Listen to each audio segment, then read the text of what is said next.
You're gonna light us on fire and expect nothing to happen like it doesn't matter. That's not the way this works. You can't just lift the ones we love away from Hey! us. Or Chizini, afternoon, morning, general wibbly wobbly time zone to you. How are you doing, friend? Look at me, being on time and everything. I'm like half a pot of coffee deep. I was trying to get the photos from PAX off my phone before we got started, but everything and anything decided to be like... So sadly, you're going to have to deal with MS Paint drawings of PAX or vocal descriptions. How are you doing? Feels like it's been 1,000 fucking years.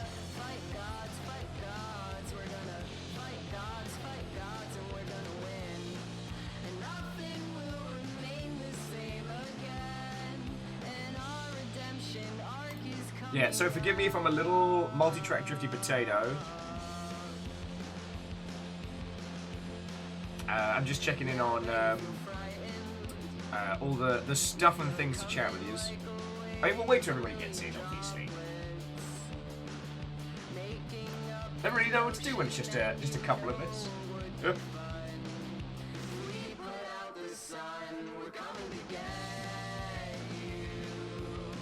What's happening?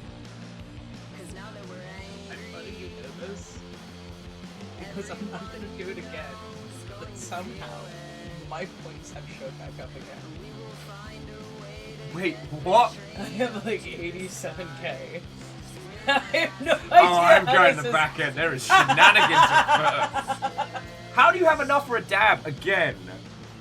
I'm not gonna do it. Where's the log? But I thought really hard about it.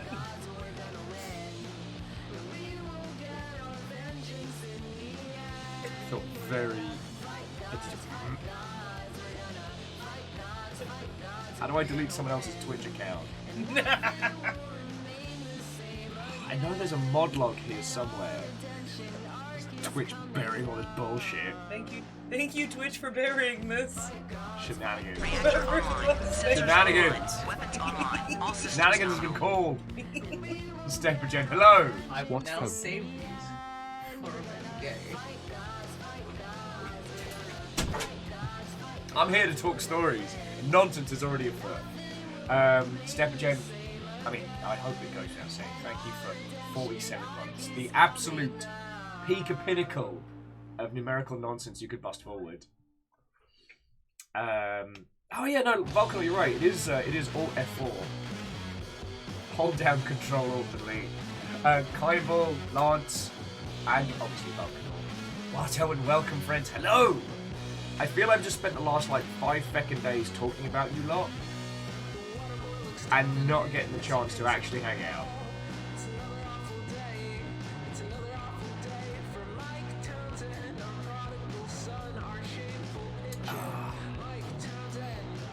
Anyway, so friends, coming in. I have so many stories. So many stories. Yeah, it was lovely to meet you proper.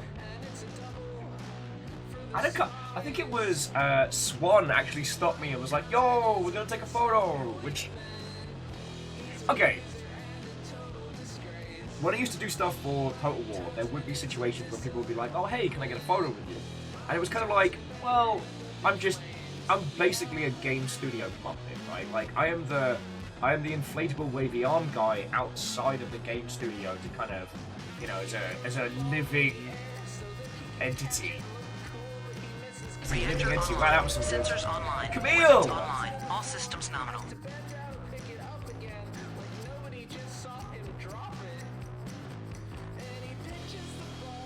That's what I need to do. I need to get like a screen print of just... Because friends... That's how I do it.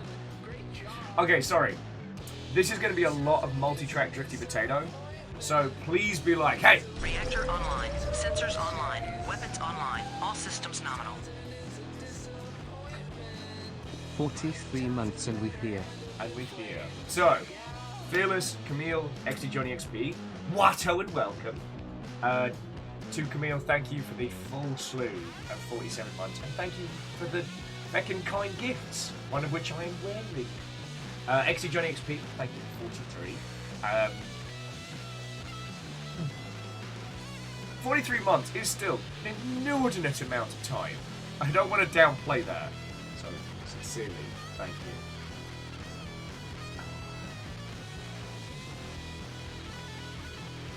And yeah, you know what, Fearless? That sounds like a lovely day.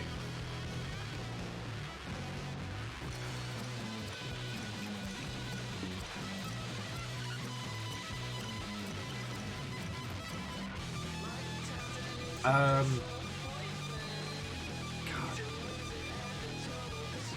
Where was I?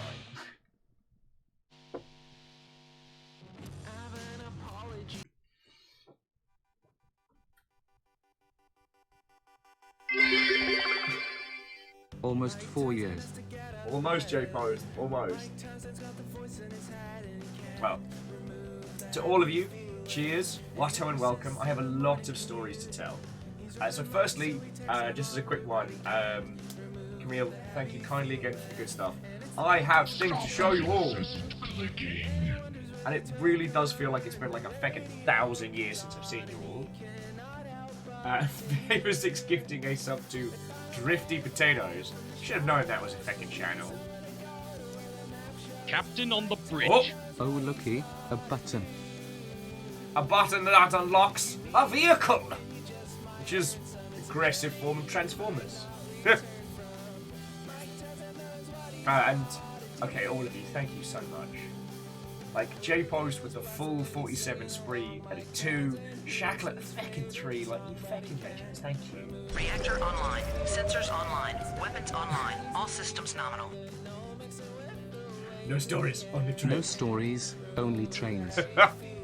As a completely unrelated element, I keep sending Fiona like an inordinate number of videos of people making models of the multi-track drifting train.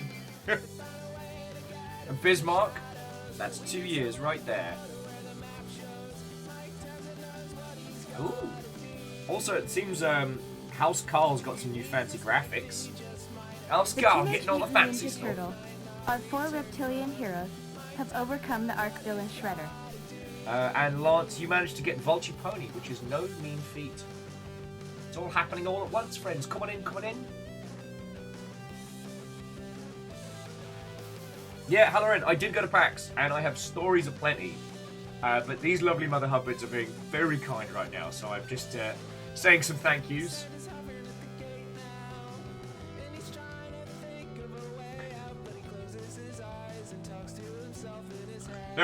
And Araman, if you think that's a good pun, wait till you see my shirt. Captain on the bridge. Row, row, row your boat, gently at the steam. Ha ha. Fooled you. I'm a submarine. Still, bravo. Bravo! And Araman, that's another full spree tier 3. There's a lot of help, so thank you. Come on in, friends! Come on in! You're all gonna get this to feckin' 5 without even trying. And Aperios! What, oh friends? Now, Aperios and I basically have co-stories. It's feckin' great. I wanna get through the train of excitement before we get into the meaty, chewy stories. But suffice to say, Aperios, yeah. Thanks to Aperios, the hard work is sober. Hey! 420 Blazer. Can't believe that I had to think about that. Sorry. I just saw the 420 and for some reason my brain was like, is that a Tony Hawk's thing? So apparently I'm not fully recovered from that. So Halloran, I have so many cool highlights. I've got indie games to get hyped about. I saw some incredible stuff in the board game Weapons area. online. All systems nominal. Ah, nothing like a train to start the day. Hey, I mean, Halo Jinx, like you, how many months is that? 32, jeez, Jiminy.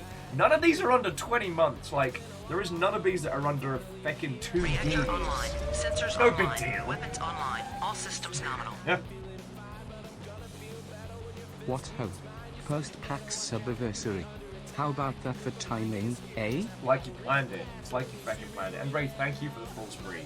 So just to articulate off of what Halloran was saying, we ended up having like a... Oh, What ho you numpty? Oceanine. you've had a beast, you fucking lunch. We ended up having basically an expat meet accidentally at PAX, but I'll tell you about that in a second. Oh yeah, and Halloran, like I said, I have so many stories. It's just these lovely mother hubbards have decided it's train time.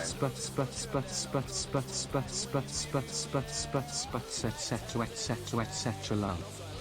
Aperios, you fucking terror.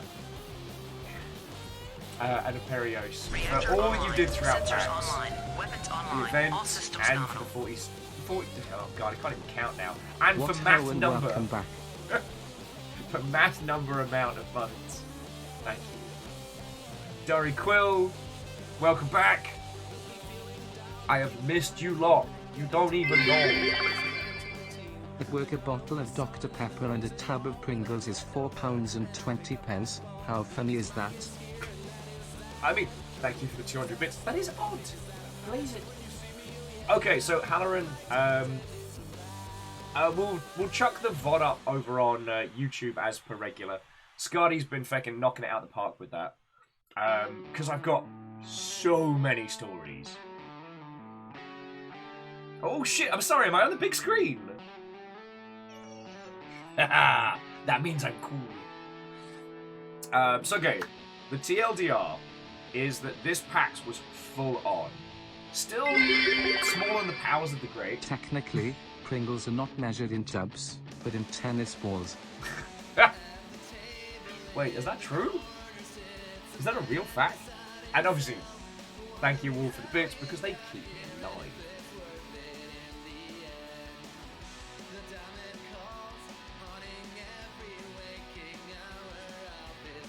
Oh.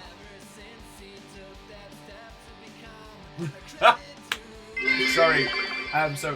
Share your post-PAX host facts.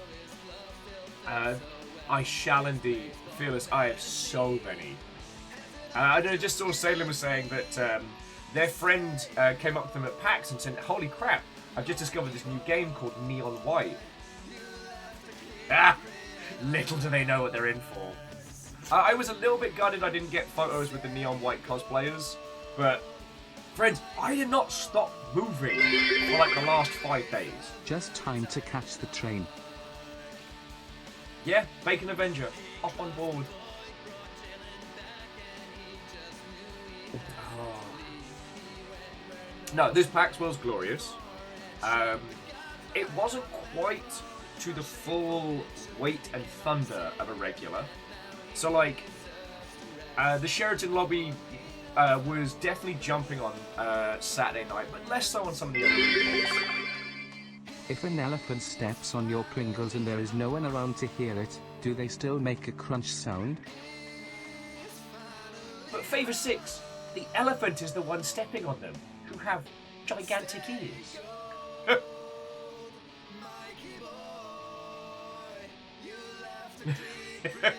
Sorry, I just saw Lance saying, someone whispers, Neon White, and then just the battle Viking horn sounds.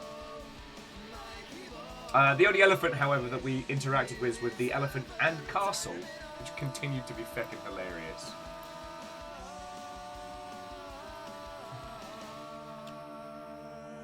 So, friends, a beastly level 4 train. Oh, God! Sorry, a beastly level 4 train. It's lovely to see you all. I've missed you. Thank you. So, story time! Let's feckin' go! So I guess the first thing to say is, you'll notice there was one video that came out throughout PAX, and there was no streams from the show floor, there were no streams from the gardens. And there was an intent. There was a want and a will, but I severely underestimated how jumping this PAX was going to be. I ran from press meeting to press meeting. I got to see a lot of games. And, you know, I want to talk to you about some of the highlights of those. God, like, smaller than the PAXs of old, but definitely the perfect encapsulation of it. Like, there were heroes, there were villains, there were parties, there were random moments and dice rolls. Like, literal dice rolls. I lost the dice. There was such a heart and feeling of the PAX returned. So, we just need the plague to fuck off. I guess what I would say is, like, next year, if you have the opportunity, make plans. Okay.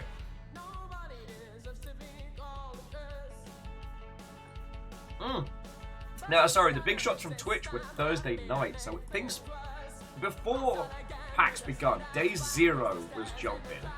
So we had a 1-2 punch on Thursday. Yay! J-Post, Huntington House Carl style for Night Vale in there. That is very cool of you, thank you. So Halloran, it is definitely something special. The closest I feel we have in the UK is kind of a little bit EGX. Well, no, it's not called Res anymore. It's called Wassad, and I guess Insomnia to an extent. Alleged, you're on time. The stories are about to begin. Okay. So, God, from the Thursday onwards, the entirety of PAX was just jumping. God.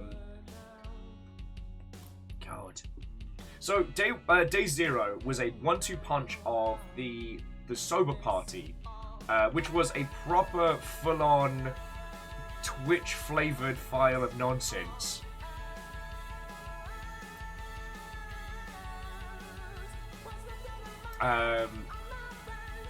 What ended up happening was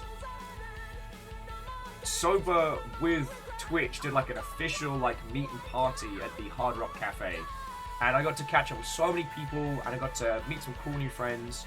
I actually met one of the people who worked on the fucking hype train, and we were chatting about, you know, everything and nothing. Okay, the TLDR is, you know, the people that work on like the bit system and stuff like that. I was like, hey, if there's anything we can do to help, they can hit us up, you know. Thanks to them, I'm able to sit in this chair and do it, you know. I'm real grateful for that.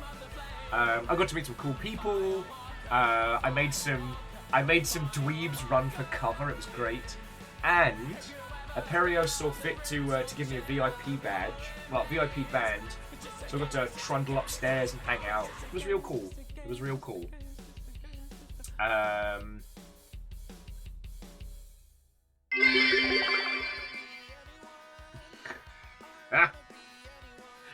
Sadly, Bacon, there was nobody from the partnerships team there that I could have, I don't know, bribed, face licked, I don't know. Sadly, there was nothing I could have done to speed up the process of rafting. And Bacon, thank you for the 100 bits. So yeah, no. Sorry, I'm trying to condense the days without boring you into the details, but it was a lovely way to start. That stands for probably avoid X's and O's, right? That's about it, Quasi. That's about it. How are you doing, Quasi? Coming in. Story time has just started.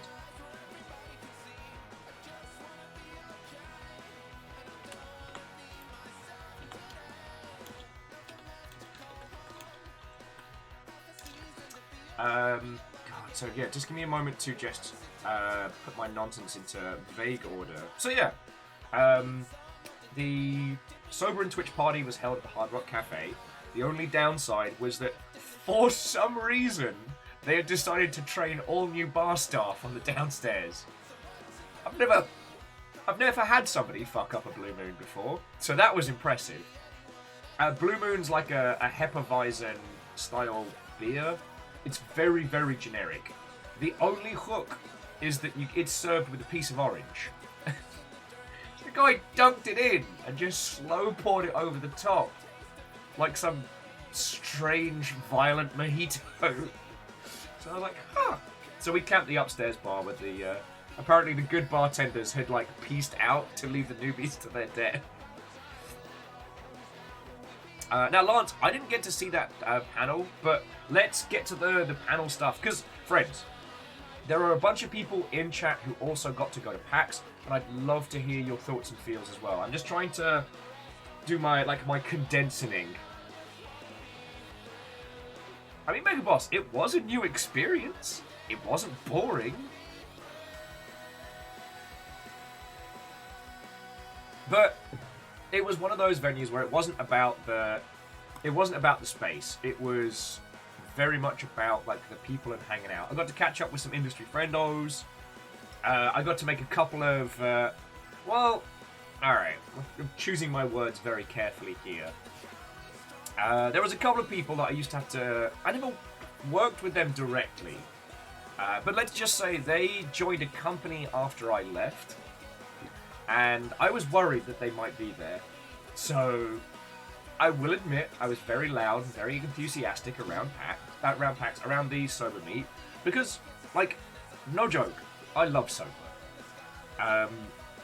Sober has been an organization that I've been proud to be a part of, that I've been proud to help with, that I love taking people to. Like, Sober brought me on board back during the EC era to be a talker. You know, they wanted me to come on, give a little speech, and I actually still remember that one because I had to come up with something on the fly. I'll tell you that story another time. But even though I stopped being the guy for, you know, a once lovely part of the internet, they've always been great to me. So, seeing all my industry friendos coming to a Sober party, having them come into our backyard, essentially, our little house, was just so heartwarming. And like, that's the beat. That's the beat from which we started PAX. Like, so if I seem both exhausted and jazzed, like, that's the baseline. Yeah, well, so Bacon, I used to call it the before times, the dark times, but unfortunately we've just fucking lived through it, so... Alleged there was no EA there in any capacity, but again, we'll get to show floor stuff. But yeah, suffice to say, the Sober meet was great. I then went over to the Pokeball, which was Fiona's Pub Crawl. Well, okay, so for those of you who don't know, Fiona runs Pint-Sized Pub Crawls, which is a charity organisation that does piss-ups to raise money for Child's Play. Obviously, the Lurg has made the idea of jumping between 5 different bars a bit more of a fucking danger hazard. So Fiona's been trying to like articulate different ways of doing it. Like, we did a bunch of digital pub crawls like over on Discord and stuff like that, and those were fun. So this was one of the first West ones where we had everyone together. And you know what? It was fucking good. We got drunk, we danced. I was one of 2 people who completed every challenge on the board. And it was real fucking good. It was really fucking good. Now, I got a huge Pokeball painted on the side of my head. And then mid-conversation, I did that, smeared it across like an idiot. And so the artist was like, hey, I've got an idea. So what they did is they drew flames around it to make it look like it was like a speed streak of like a thrown Pokeball. It's fucking great. And thus begun my PAX experience. Now let me bring up my. Sorry for the bright light. Bright light. But everything's still a bit fresh and a bit wibbly wobbly.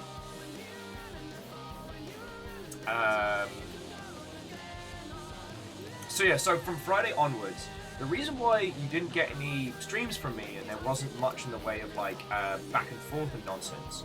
Hang on, let's move it to slightly less fire for a second. I did a bunch of demos and the light, it burns us. Bright light, bright light! I did a ton of demos. So I was given a content creator badge, which is basically a media badge with a different name. It's the reason why they do the naming convention is to help people running stands like know what kind of content you're going to do, which is real cool.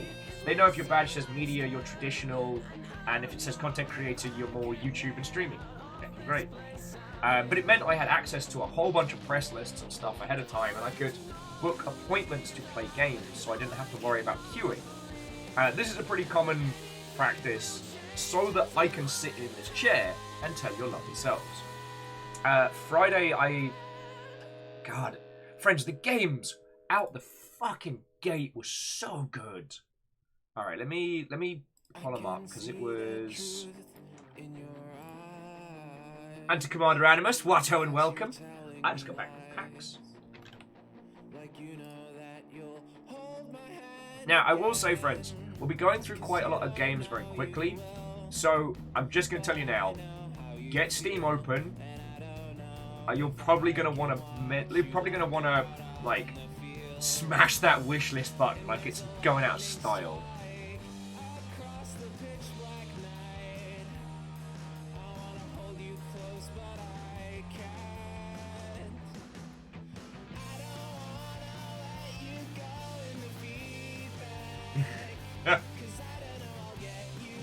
I mean, Lance, it was very funny watching a lot of first-time content creators. Well, okay, not first-time content creators, but people doing their first PAX, trying to film things on the show floor with a mic.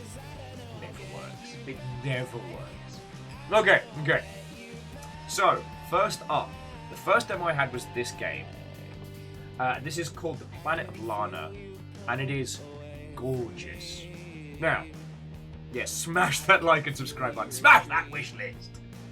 Now, the reason you need to put this on your docket is like, okay, yes, this looks.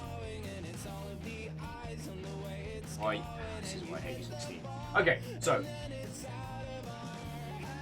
it's a visual, like, simple puzzle exploration game, very much in the same vein as, what's it called? The Final Tide, Last Tide. But you see that little like cat blob? That's Mui. That thing is cute as shit. And this trailer does not do its quality of animation justice. It also has an incredible scale to it that isn't really shown in these videos. Oh yeah, J-Post, thank you for dropping the link in. I got hands-on with this and very much played like a post... what was it called? Is it Otherworld? That post Prince of Persia type title. So Ehrman, it's got a bit more chewiness to it than Limbo, but it's feckin' good.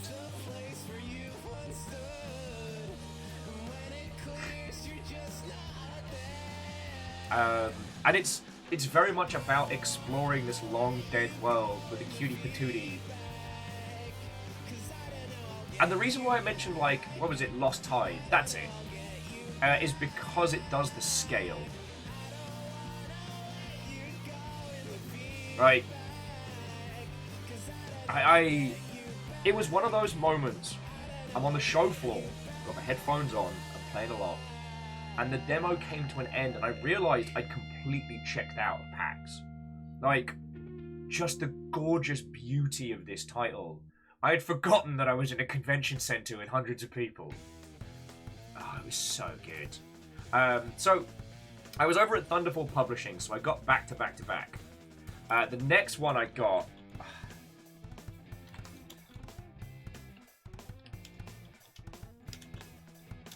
That was the last hero.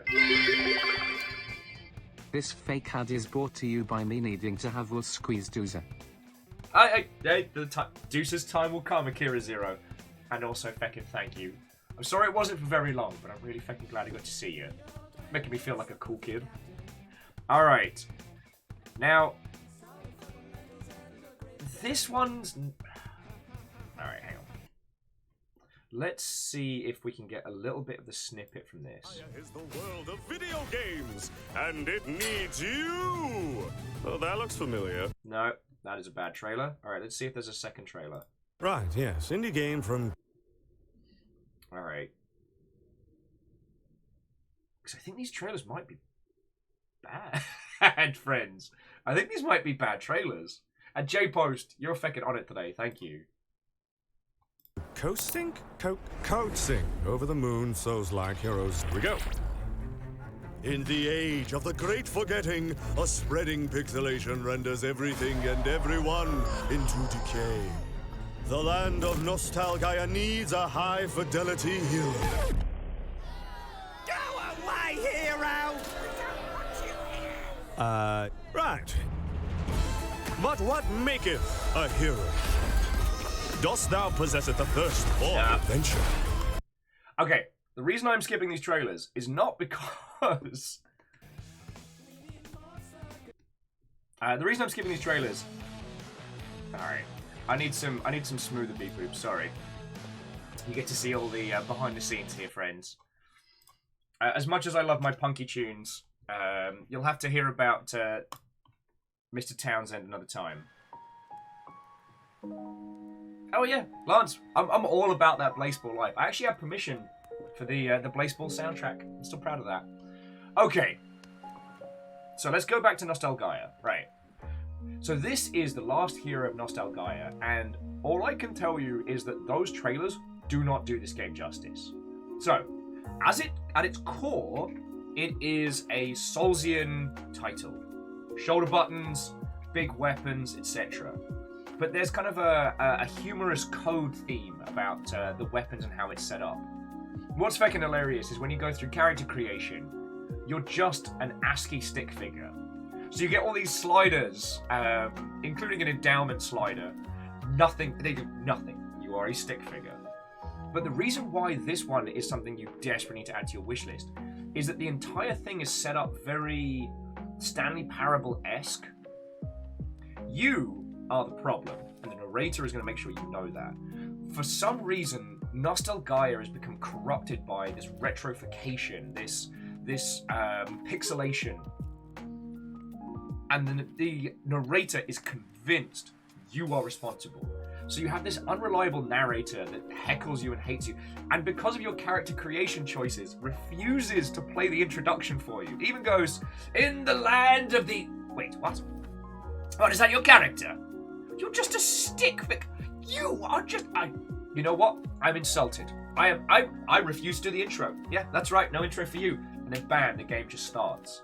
And it has that kind of self-aware humor, like right up to the edge of just like meta-narrative gloriousness. But it's already on top of a solid Soulsian game. Like, holy shit! The demo was locked to 15 minutes, and I got distracted going down varying sections, so sadly, I didn't get to finish it. But it was feckin' good. And again, I was so impressed by it. Now, I should also say, my press demos were all based on games that I wasn't sure about. Because, I mean, you saw those blips of those trailers. They're not good. Like, and Wolfgrad, come on in. Kisa, did I say hi? I hope I did. Well, to Wolfgrad and Kisa, Watto and welcome. Coming in. The trailers for Lost Hero make it seem like it's just a comedy game, but the actual gameplay of it's fascinating. Like, there's the narrator keeps getting annoyed by your progress. It's like, and then suddenly the NPC turned into an almost unkillable tracking guardian, and then bam, you suddenly have to deal with this huge Dalek monster thing. Fucking brilliant, genuinely inspired.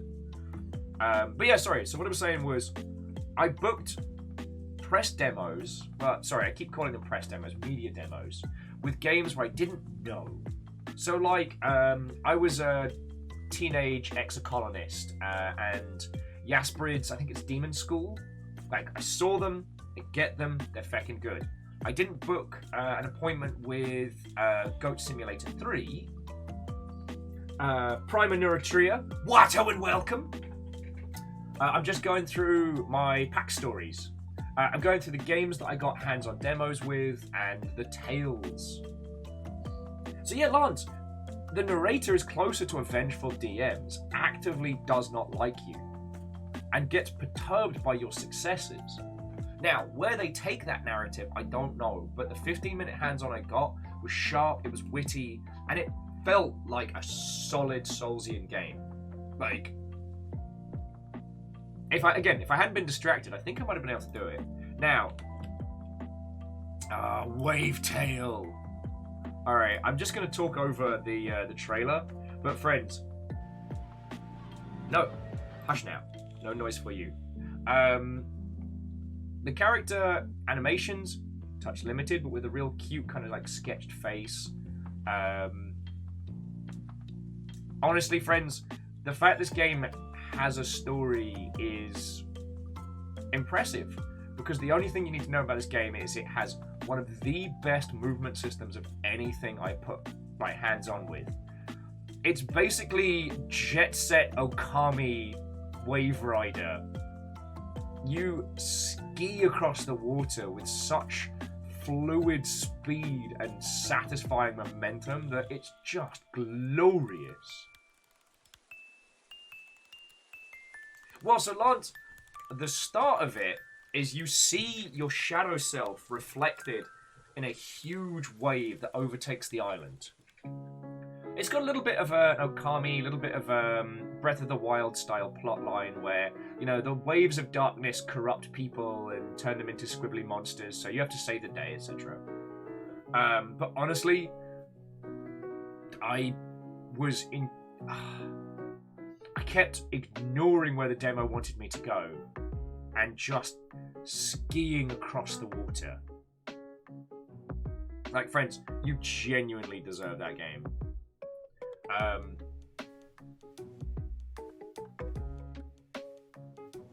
And it had a lot more of a respect for you as the player, because you see down there it's recommending Sable, which is a very good game, but you have to learn Sable's world, whereas Wavetail is all about making you feel the fluidity and speed of skiing around this gorgeous place. I mean, stammering, the one that it reminded me of immediately was Mulaka, the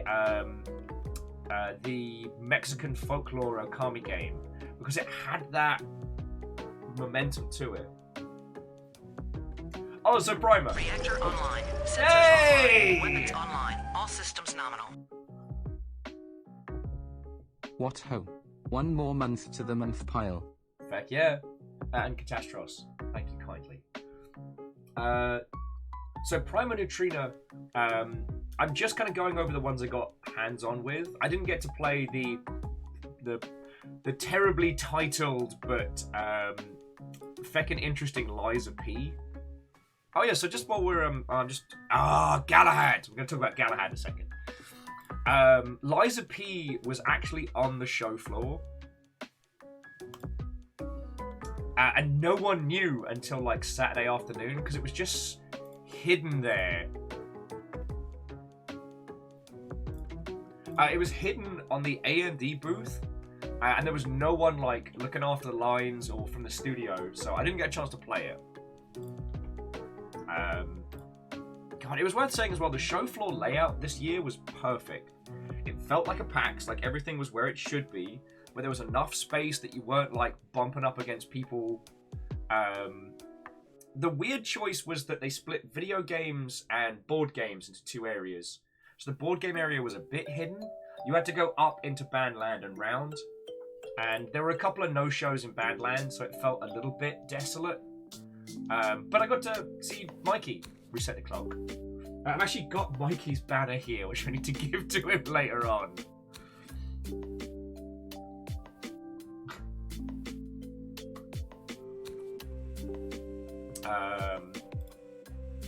Also, as a complete aside, because Megaboss was mentioning Shadow the Hedgehog on GameCube, someone told me when I came off the panel, they thought I sounded like someone who'd been a voice actor for a GameCube game. And I was like, wow, that's the best compliment I've had. Okay, so I'm trying not to get too distracted because I have a lot of games to show you. Now, we need to talk about robots. Now,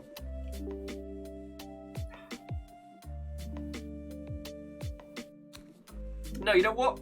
Let's stay on the positive. If you've seen my tweets, you know that there was only one big negative for me around PAX, and that is something that I want to get into. Okay, well, alright. So, alleged. There were 2 mech games on the show floor.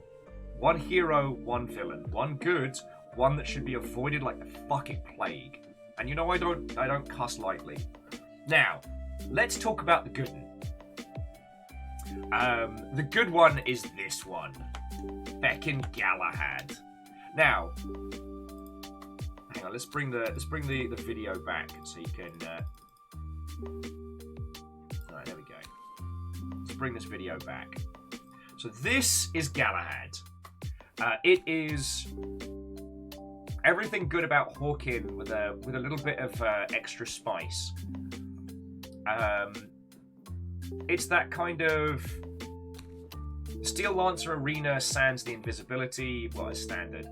It's Hawkin. It's more of the high-speed giant robot stylings, but with an additional feature of you can choose your pilot, and each pilot has a special ability. And I got hands-on with this. I got to meet the team, and it was feckin' brilliant. Now, we have been given a shitload of keys to give away. So I'm gonna make an announcement about this on the Discord later on. So this Saturday, I'd like us to all have a go at this together. It's in early access. I'd like thoughts. I'd like feels. I'm gonna hand pick a few teammates and then give away keys for this. But it is just a box product game. It's $20. Done. Like there's no microtransactions, there's no unlockables. I mean, I think they're talking about doing skins later on, but like, it's just a good robot game. And what was really fascinating was getting to talk to this team and see, like, one, how much they knew about giant robots as a whole. Because, you know, I know my shit. And I kind of quizzed them a little bit.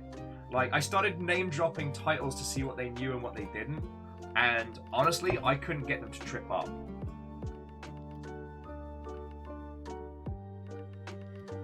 Yeah, so Saidlin, it felt like more like Sly, but I guess because when I played Sly, I went for like heavy weapons on the shoulders. As a former alpha player of Hawkin who was there to the very end of it on Steam, you have my attention. Yeah. So basically, the team behind this made their money doing giant robot games on mobile, but have desperately wanted to get back to something chewier, something meatier, and Galahad is their goal. I actually found out about Galahad before PAX because I saw the Facebook ads they were running and was like, nah, this is gotta be trash garbage. And then I looked at it and it was actually what they were saying it was. So imagine my surprise. I even told their team about that and they were like, feckin' y'all. And here's the thing, this was what was lovely. As chatting with the team, I told them that, you know, we're not a huge corner of the internet. We're 50 numpties from 1,000 different backgrounds. You know, we're not going to be able to total biscuit this. You know what I mean? And they were like, "Hey, it's no worry," and they gave us a proper fistful of keys. So yeah, what I want to do on Saturday is I want to tear into this. Now, the things for those of you that were fans of like Hawkin and other robot games. And I know this is a dumb thing to be excited for. They don't actually have a screenshot over here. Full numerical breakdown of you and your opponents and how they kick your ass. So you can have a look at. So anytime you have like a death or a kill, afterwards you can look at a whole bunch of stats and charts on a grid. And it tells you all throughout what's doing damage, how things are happening. Ah! Oh no, friends. I just got Edgar Allan Poe. Okay, look. That was a joke I made on the Sunday panel. We'll get to that. They gave me a microphone and let me run around. Oh. Which was a lot of fun. But yeah, so the reason why I'm so excited about that is that especially when it comes to games like Armored Core, Phantom Crash, Even that weird one that Sega published, which I keep forgetting the name of.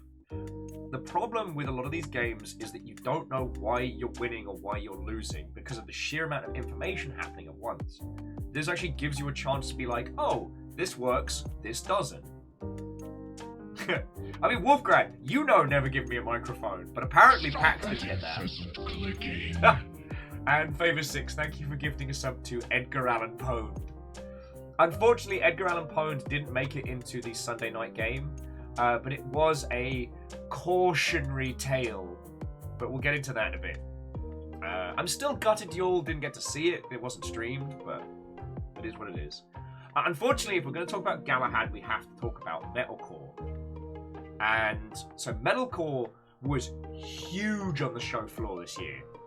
And I'm sorry I don't have any pictures or clips for you. Like, they had a massive mech statue, hour-long queues.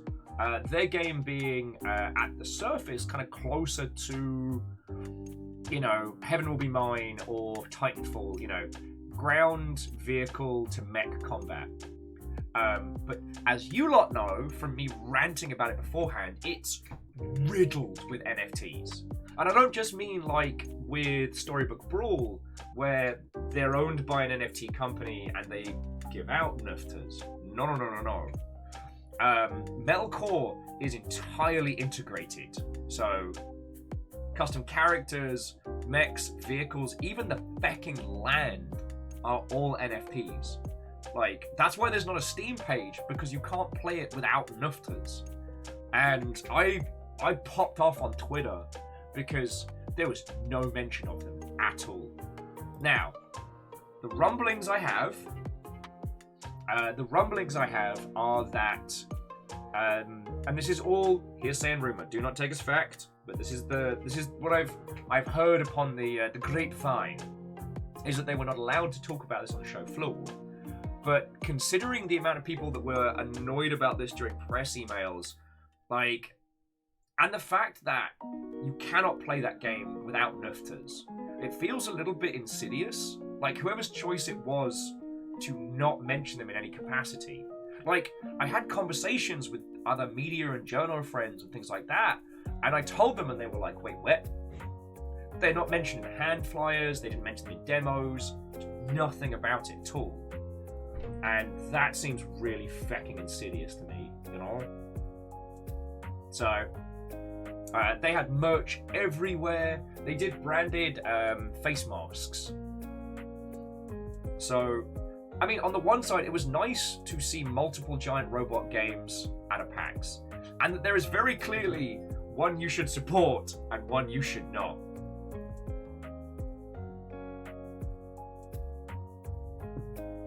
God.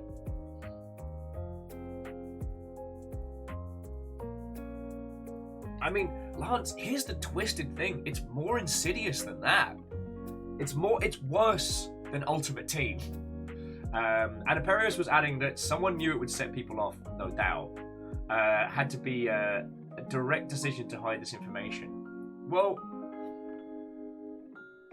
like, I'm not going to call out PAX or Repop or anything. And also, I'm not big enough for them to warrant a response. But I'd love to hear the decision process. Because if the team were told they weren't allowed to talk about NFTs, that does mean that the con knew that there was some shady shit going on and allowed it. But considering the size of the stand, that would be a huge spend. And like, that much money does have an impact. Or the event staff, the event organizers weren't aware of this, and it was the company trying to sneak it under. So Lance, there was an article that went out yesterday about NFTs, where one of the NFT game company leaders basically just said people in third world countries are just NPCs for other people.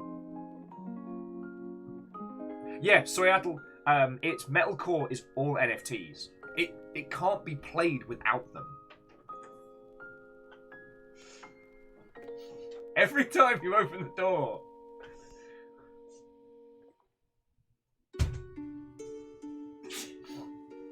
They returned the rug? No! It just showed up from UPS. God. Do you want to hear the rug saga? You know what? Friends. Oh, yeah, no, and, Seattle, like, spread the feckin' word. You know I'm not usually an aggressive person, but they're not gonna sneak it past. I'm too much of a mech fan. Now, we're gonna take a breather for a funny story. So, Starlight Skies was staying with us for a couple of days before PAX. Because they had a stand on the show floor. Now, I will show you their game. I'm desperately trying to remember the name. God, why am I a bad friend? Yeah. Stop that incessant clicking. Oh, and Fearless, thank you for gifting us up to Soyel. That's fucking cool of you. You know, Vanderbeast, I understand. I have to tell you the rug saga now. Where's their game? I'm trying to find it. Okay. Let's get that Hyde's Holden. Okay. So this is the project that Star's working on. It's called Hyde's Haunt and Seek. And it looks fecking fun, friends. Like, I'm absolutely going to bug Star for more information to share with you closer to launch. Ket's asking if this is the new banner saga. Oh, it's the dumbest saga, and I love it. So, Star very kindly asked if they could send a couple of packages to our house before PAX. And we're like, of course, you know, it's fine. It's no big deal. They sent the entire booth. The entire booth. Which, as you can understand, is a lot of boxes. Including an 8x8 banner. Including a sod-off banner. Which, by the way, did turn out very good. Yes. And it's like, it was more than we could store in the house. So, because we're in a locked building, we're like, alright, well, we'll put it outside the flat and we'll sort it. Now, friends, you'd think that any would-be villain would look at the little Amazon packages and go, I'm going to take that. Or go look at the large one that looks like it might contain like a PC and go, I'm going to steal that. They stole the bloody rug! The only thing that got nicked outside of our flat was the fucking rug. And it was in a clear packaging, so they knew it was a rug. Yeah, you could see it was a rug from the outside. It was the only thing that got jacked. So, and Blue Abomination, we will get onto that in a second. So Fiona put a bunch of signs up around the apartments that says, "This is for an indie studio. You can have it back when we're done." Why? Why would you do this? And so they ordered an emergency one that went to their hotel, so they got a rug in time. Yeah. I don't know what this is from. So we just now have a third rug. In the words of the Vidude, that rug really tied the room together. Thank you for the bits. Turn that. It's a feckin' behemoth. So, I mean, maybe there's a note. Maybe the person who jacked it by mistake is like replacing it. Oh, legit says hello. No. Maybe it was stolen by rats. You know, rug rats. Free rug! What's funny is it looks like a rug that we had been gifted from some friends that we in the end got rid of. Because the baby boy was turning it into a slip and slide of death. It just didn't jive with the color. Like, this is like spooky rug. This is good spooky rug. Yeah. I don't know what it's very... But as soon as we unopen that to see what's on it, as soon as we open that up, it's take up so much space. But yeah, so apparently the saga was not done. Free rug. Free rug, apparently.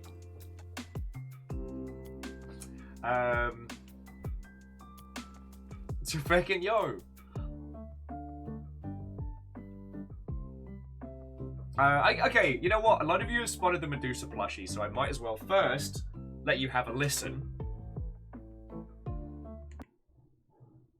Look at his little face. Oh, hi, remember me? Time to take out the trash. Organ coming through. Look who?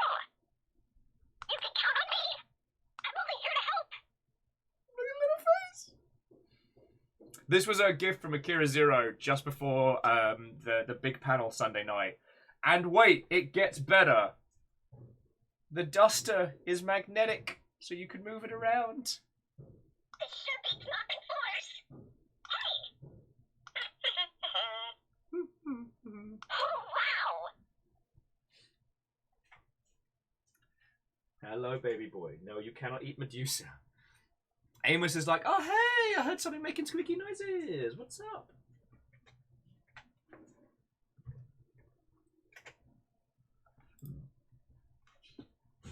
So I got a new friend. He was just being opportunistic.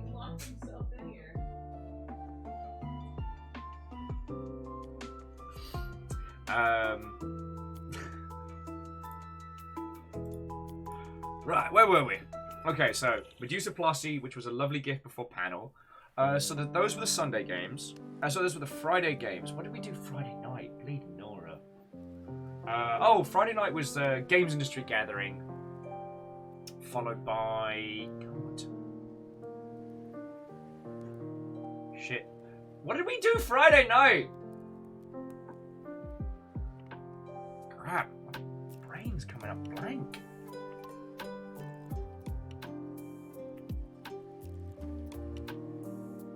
Oh! Yeah, so Friday night I caught up with Dogbert from CA. So I ended up like hanging out with one of my old Creative Assembly Total War friends. And then, like, Sheraton and Bevies. Sadly, we had to get back for the baby boy, so that wasn't a late night. Saturday night was definitely the one, but I don't want to get ahead of myself. Because let's have a look. Oh. Alright. So Saturday was a great day. The Forest Cathedral. So, okay, you know, I told you this was going to be a lot of wish listing. This is definitely one of those games. It's just easier if I show you the trailer while we're chatting. So, this is the Forest Cathedral.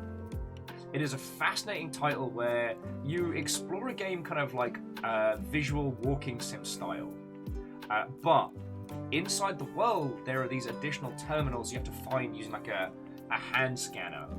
And they all play like little mini snapshot Celeste type platformers. And holy crap, this game is fascinating. Thank you, J-Post. But here's where it gets fecking interesting. Oh, alright, and here's me being a dingleberry. Yay! Mega Boss, feckin' thank you. So, this has a real kind of like cottagecore but surrealist kind of vibe to it. Your character is lovely, but in a weird, almost like Twin Peaksian kind of way. So this is a game I've been very excited to try for a while, because like, look at the retro styling and the fact that you're actually playing the game in the environment, and like, what you do in the mini game affects the world. You get to see it happen. It's feckin' great.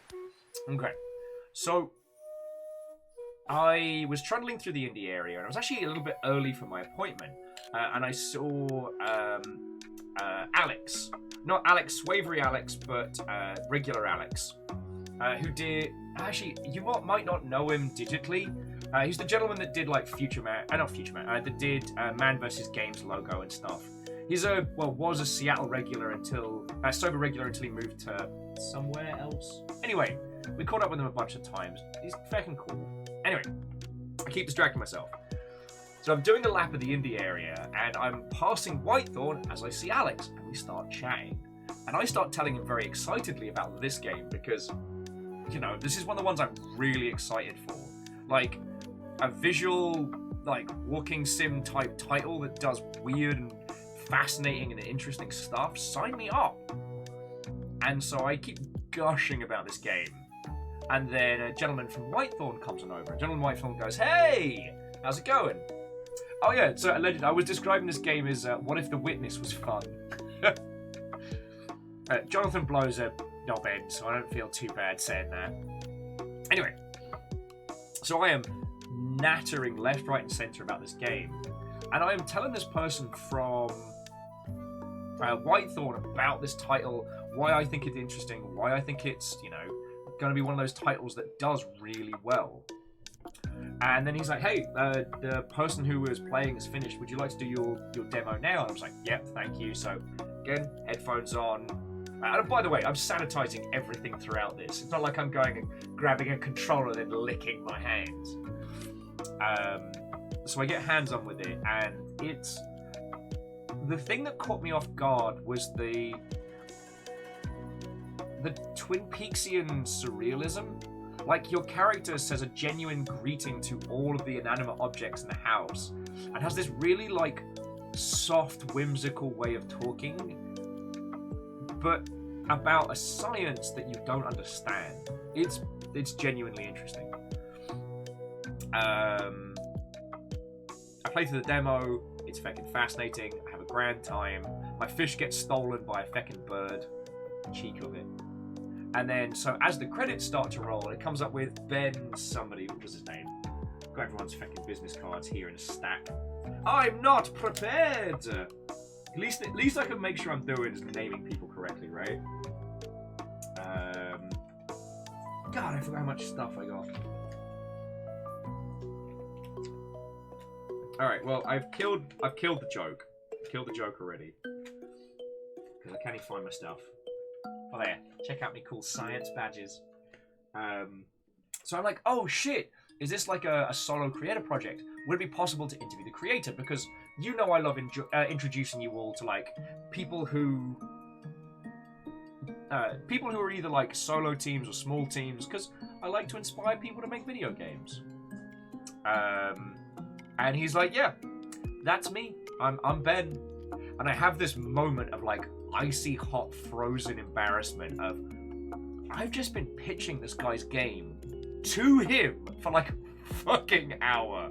I've just been gushing about this game and explaining to him like all my feelings. Oh, Brian Wilson, that's it. It's not Ben. Where did Ben come from?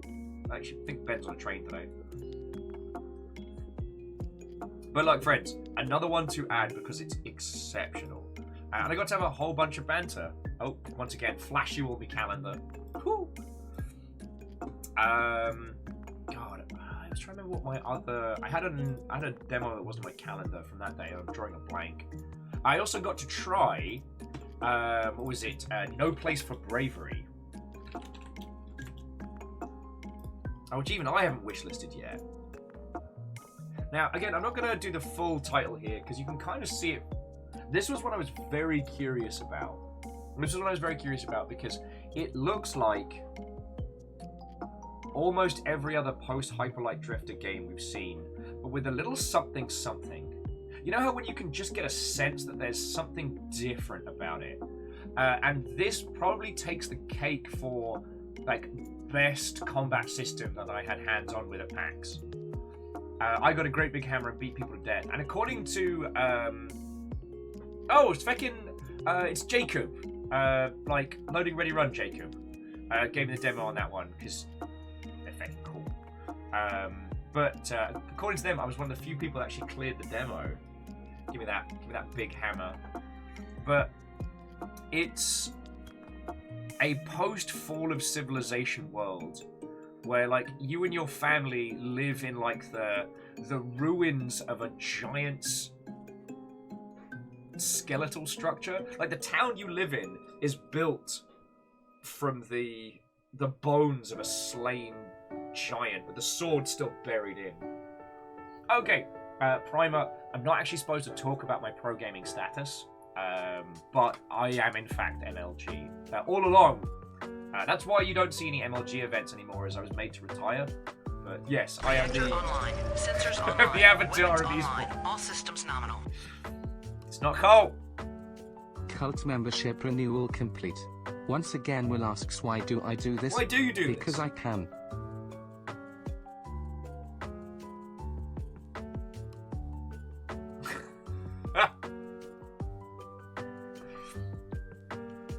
Oh, Megaboss is currently a substitute gamer. But yeah, so friends, I don't know where this game's going to go narratively, but I can assure you that if some of the if some of the retro style games of this, I'm trying to think, genre is the wrong word, because there have been a lot of games with this kind of Cult structure. bits for the cult It's not gods. a cult. But sorry, Dom, thank you for the full 47 months. That's fucking cool of you. You know that. And Crux, thank you for the bits. Because it's the reason I get to keep fucking doing this like this, you know? Esports, more like yeet sports, am I right? Whoa. And yeah, you're right, Alleged. It's not a cult. I have a skateboard that says so. But yeah. Will isn't MLG, here's MLN, Major League Nuttering. MLB. Master League Banter. But no. This was a game that's gonna do something genuinely special. And even if the story doesn't go as hard as the demo that I got, the experience of playing it was feckin' grand. Stop that incessant clicking. Okie dokie. So that was all the ones that jumped out at me for demos on Saturday. I did see that Jellycar is making a resurgence. That's right, the OG iOS game Jellycar is coming back.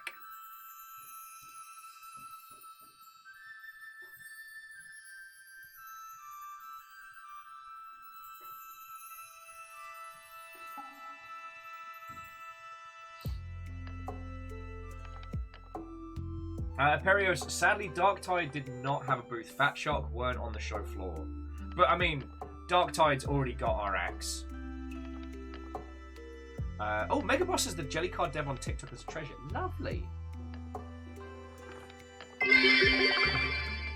Please do tell us about indie games. Oh, just try and stop me. But yeah, so Jellycar has returned, and there was something incredibly comforting about it. The tiny build.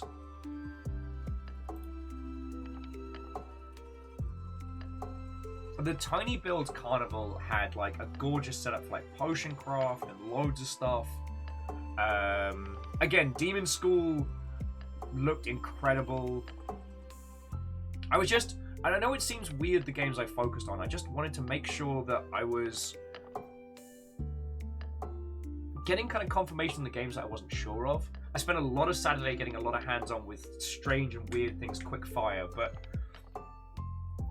nothing else screamed out to me. Hey!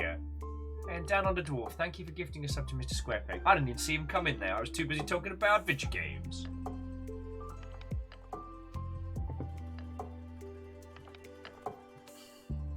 Megaboss says, distract him!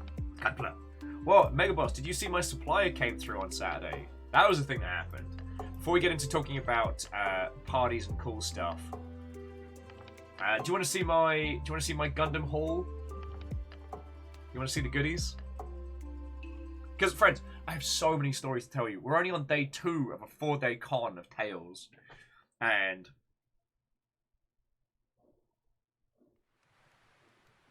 Bismarck says, we're still waiting for the pic you showed on Discord to come into this one. Which one?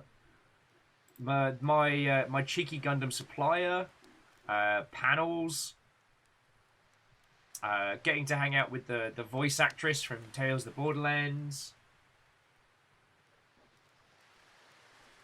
I think, oh, by the way, so I think Swan met me right as I was doing the Forest Cathedral demo. General chat yesterday. Stalking my own pictures. Do you mean when I was hanging out with River and Amos? Those are my babies. Oh, you mean the Splatoon 3. Now, what I will say is that both Splatoon 3 and Pokemon did not stop jumping all packs. Now, the Pokemon stand was because if you queued and played a demo, you got a cute little like Pikachu playing the Pokemon CCG pin that was like the fucking hot item. A friend of mine queued up early, as in like before the convention was open, and it still took him an hour to get a pin. But all I can say is that the Splatoon stand was incredible. It was just like post-apocalyptic Splatfest. It's fucking great. Yeah, Pokemon and Nintendo brought out the fucking stops.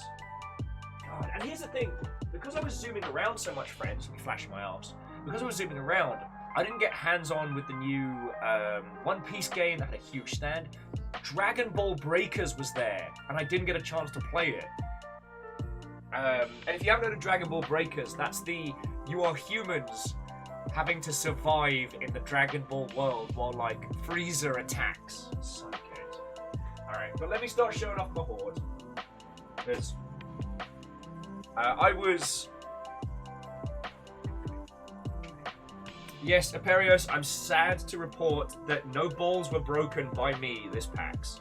I will be handing in my formal resignation after.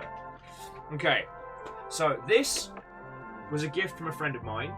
A friend of mine is working at 343 Studios on Halo Infinite. And apparently they were having a clear out of old merch. And was like, hey, do you want some action figures? I'm like, yeah, I want some fucking... Yeah, I want Halo figures. I was like, which ones do you want? And the first one was, there's an orange sniper. Yes. Like, if you change the purple on this to red, that was my Halo color scheme for... God. There are children I've met who are younger than my Halo character. Oh, okay, I didn't need to think about that. But these were from my Gundam supplier. Alright, admittedly, I was kind of flexing a little because these are rare, but a good friend of mine ordered a bunch of Gundams from Japan in, like, January? And they finally arrived a few weeks back, so I decided to go for not the big expensive ones, because, you know, we've been feckin' poor this year. I decided to go for some of these ones, so these are like the Uniqlo crossovers, and it's not... Let's see if there's an image on the side of these things. And it's not like I'm a fan of this brand by any means, but it's the RX-95 in this really fascinating combo plastic, and the shield's got this like embedded design that's fucking cool. Now, did I get gold 711 Gundam? Fuck yeah, I did. Am I continuing to collect all of the Bevy-themed Gundams? You better believe it, it's 711 Mountain Dew. Hey, I got a person. So check out this Mother Hubbard. Fresh from Japan. But I was drunkenly flexing, being like, yo, if you don't have a Gundam supplier at PAX, who even are you? Okay, there was a guy who was clearly selling, like, either shiftily acquired stuff or stolen things, like, outside the Sheraton, who had a rare Chinese New Year Bear Guy Gundam kit, and I was looking at it like, if I get this, am I an accessory?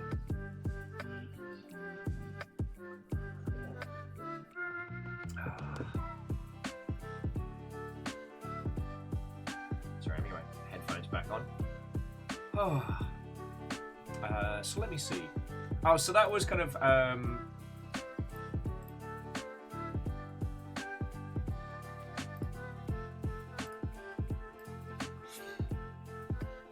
sorry, I just saw that Glitch Wolf is watching the stream through their entire... friends, have a look. You know what? I'll just link you the tweet. It's faster. Have a look at this. This is how Glitch Wolf is watching our adventures right now.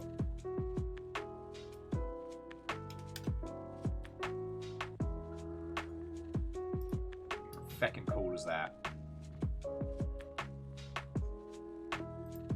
I'm sure I have no idea what you could mean, Vanderbeast.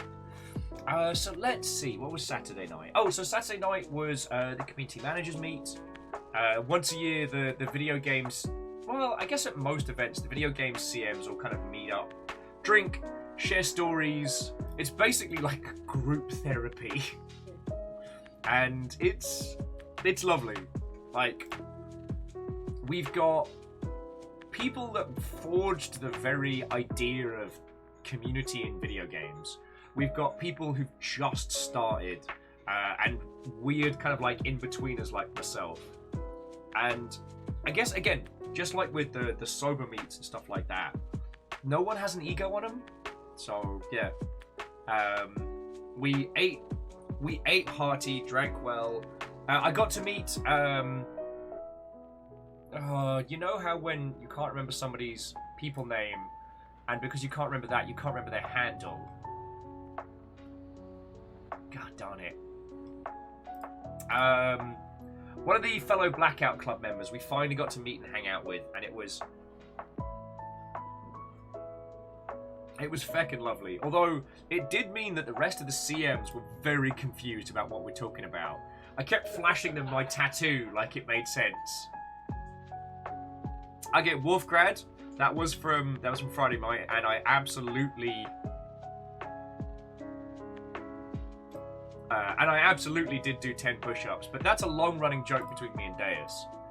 Deus once conspired with Fiona to make me do push-ups by creating a redeemable channel point setup whilst I was at the bar, so that Deus could redeem it live and then make me do it, which is very funny.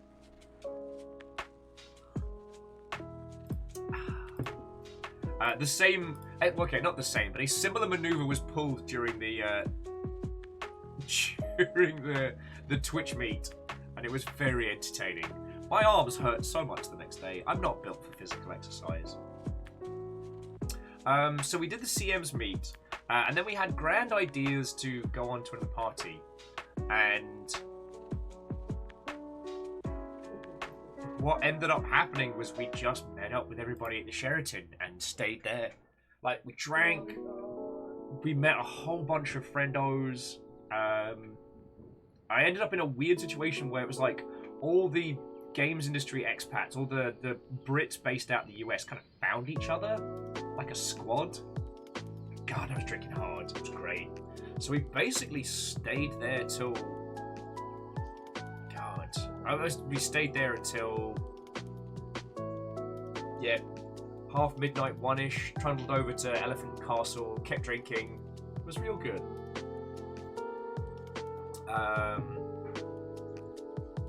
Yeah, it was. The Saturday night was such a good time. So, quick show of hands. How many of you remember my Raoul Cooley... How many of you remember my Raoul parasocial story?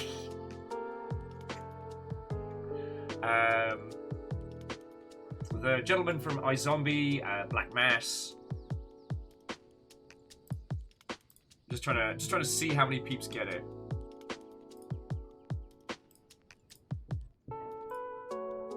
Okay, so friends, lockdown did weird things to us all. And the one that kind of melted my brain a little bit was this particular gentleman, Raoul Cooley, who is a legend in video games and nerdery. His feed is like 90% miniature painting and hanging out with his dog. Dude's real cool. Thing is, we're weirdly parallel. So we have a lot of the same friends from the UK games industry, and he's also a Gundam and Minis kind of fan. And also, Fiona got me watching iZombie. It's one of those shows that we just kind of had on in the background to kind of like, you know, to fall asleep to in the evenings. I actually got into it. There's something about that show, but that's another story. So, it's coming around vaccination time. You know, that first wave of getting the jab. And I'm in the shower, and I'm trying to be like, alright, I gotta start planning who I'm gonna have a pint with. And I was like, shit, I gotta email Raoul, we gotta go out for a pint. And I started to write out a DM, and then I realized, shit, we've never met. Just by the ambient, like seeing friendos chatting back and forth, and Twitter, and Gandams, and all of that. Oh, plus the feckin' Netflix Geek Week and stuff like that. I've never met that gentleman. And so on Saturday night I did. He recognized me from Twitter and gave me kind of the, do I know you? I was like, actually, yeah, I'm friends with Lucy James and a bunch of other people. I told him a story, and yeah, just had a little chat with him. Fiona didn't believe this. Thought I was just drunkenly making it up. To be fair. But then, as he walked back over into the bar and kind of gave me the up nod, Fiona just looked at me with this look. How the... What the... Where? Glorious. Oh. Like I said, I didn't get to chat and hang out with him too much. And it's not like we're, you know, super bestie, ultimate super mates. If I get the chance, I'll drag him on the show because I think his perspective on nerdery and video games is a very unique one. And you know I love introducing you all to different viewpoints on it. Because dude was in Gears of War 5 and a bunch of other video game stuff. And also on kind of... Yeah. Sorry, you don't need me to explain why I want to do that intro. But that definitely left me feeling real cool. It was like, oh, I can recognize from Twitter. Oh, spoiler by the way. Dude is tall. So that was a nice little like Saturday night highlight. But honestly, you know, meeting so many lovely new people,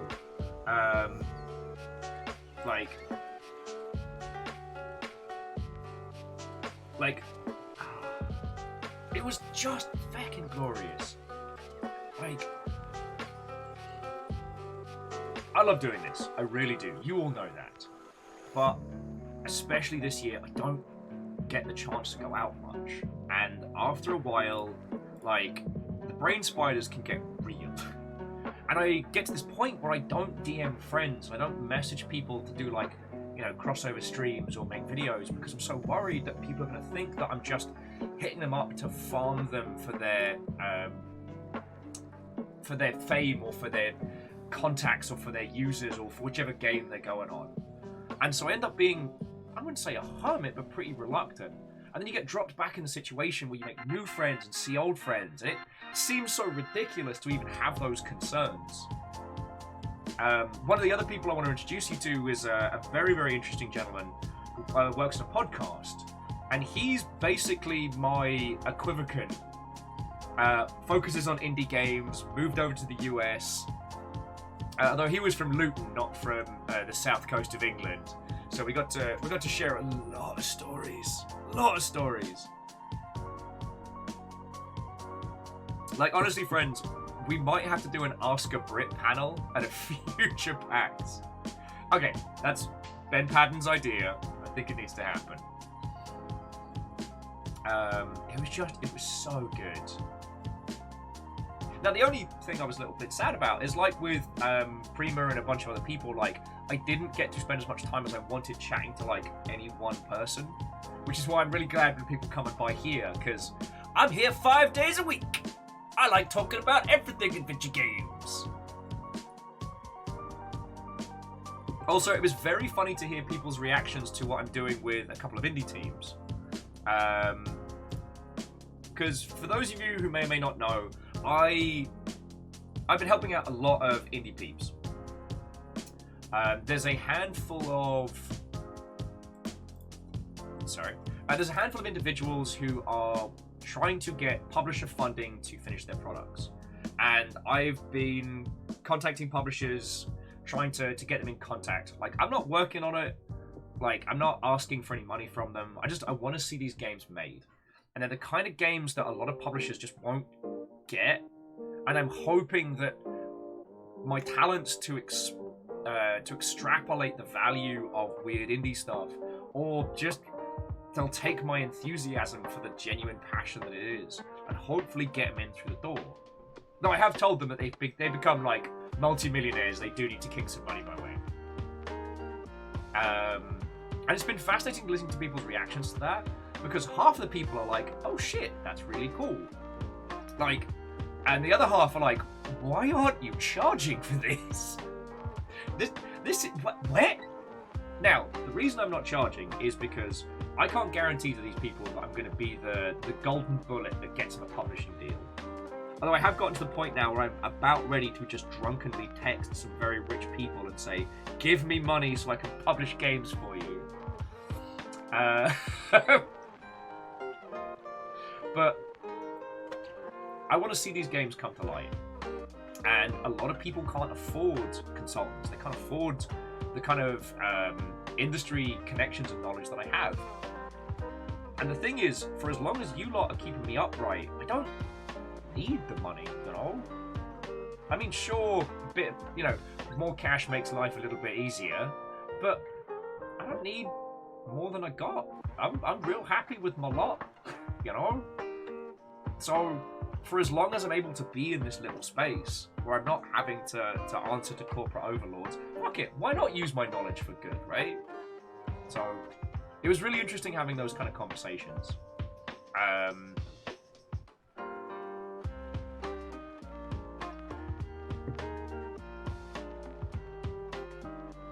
Wolfcrad said, would no cure, no pay be something you'd ever consider as an alternative? I've done bounty hunting before, and it's hard. It's hard. I don't know why it's harder than just doing it for no money. I think because bounty hunting for... Oh, sorry, okay. So what Wolfcrad is suggesting is like essentially what an agent should do, which is I say, right, you plucky indie developer, you cool person along ship, I'm going to get you a publishing deal. And you don't owe me a penny unless I get you that cash, and then I want to take a cut. That's common in agents. And the other thing is bounty hunting, which is where the publishers say, for every game that you bring to us that we sign, boof, here's a chunk of cash. So essentially making me like a broker or a bounty hunter in whichever regard. But I worry that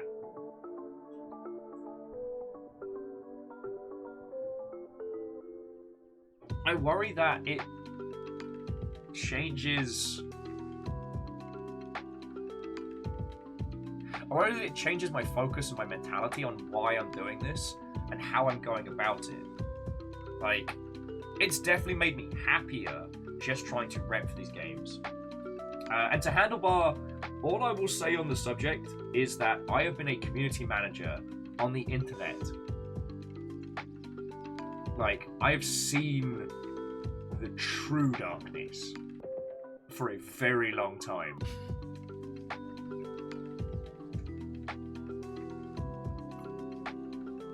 So, that's... I have a feeling this is a trap, but I'm going to play along. Niche Hamster. Star sign is Leo. What will you do with this power? Anyway. So, that was my Saturday night, and it was fucking glorious. The combination of industry banter and friendos was just so wonderful. And then we get on to Sunday, a day of panels, a day of indies, and a couple of very interesting titles that I got hands-on with. Now, for those of you who don't know, the SIX Expo, the Seattle Indies Expo, is a parallel event that happens alongside PAX.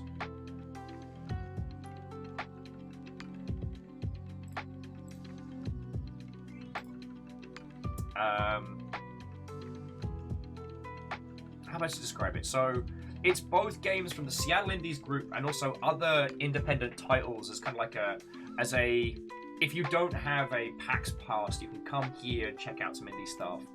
And it's always fucking lovely. I didn't get to see as much of it as I would have liked, because I had my panel at 7:30, and I was in that weird kind of no man's land between like 5 and 7:30. So when he popped around a little bit, saw all my Seattle Indies friends, I was like, oh, this is pretty cool.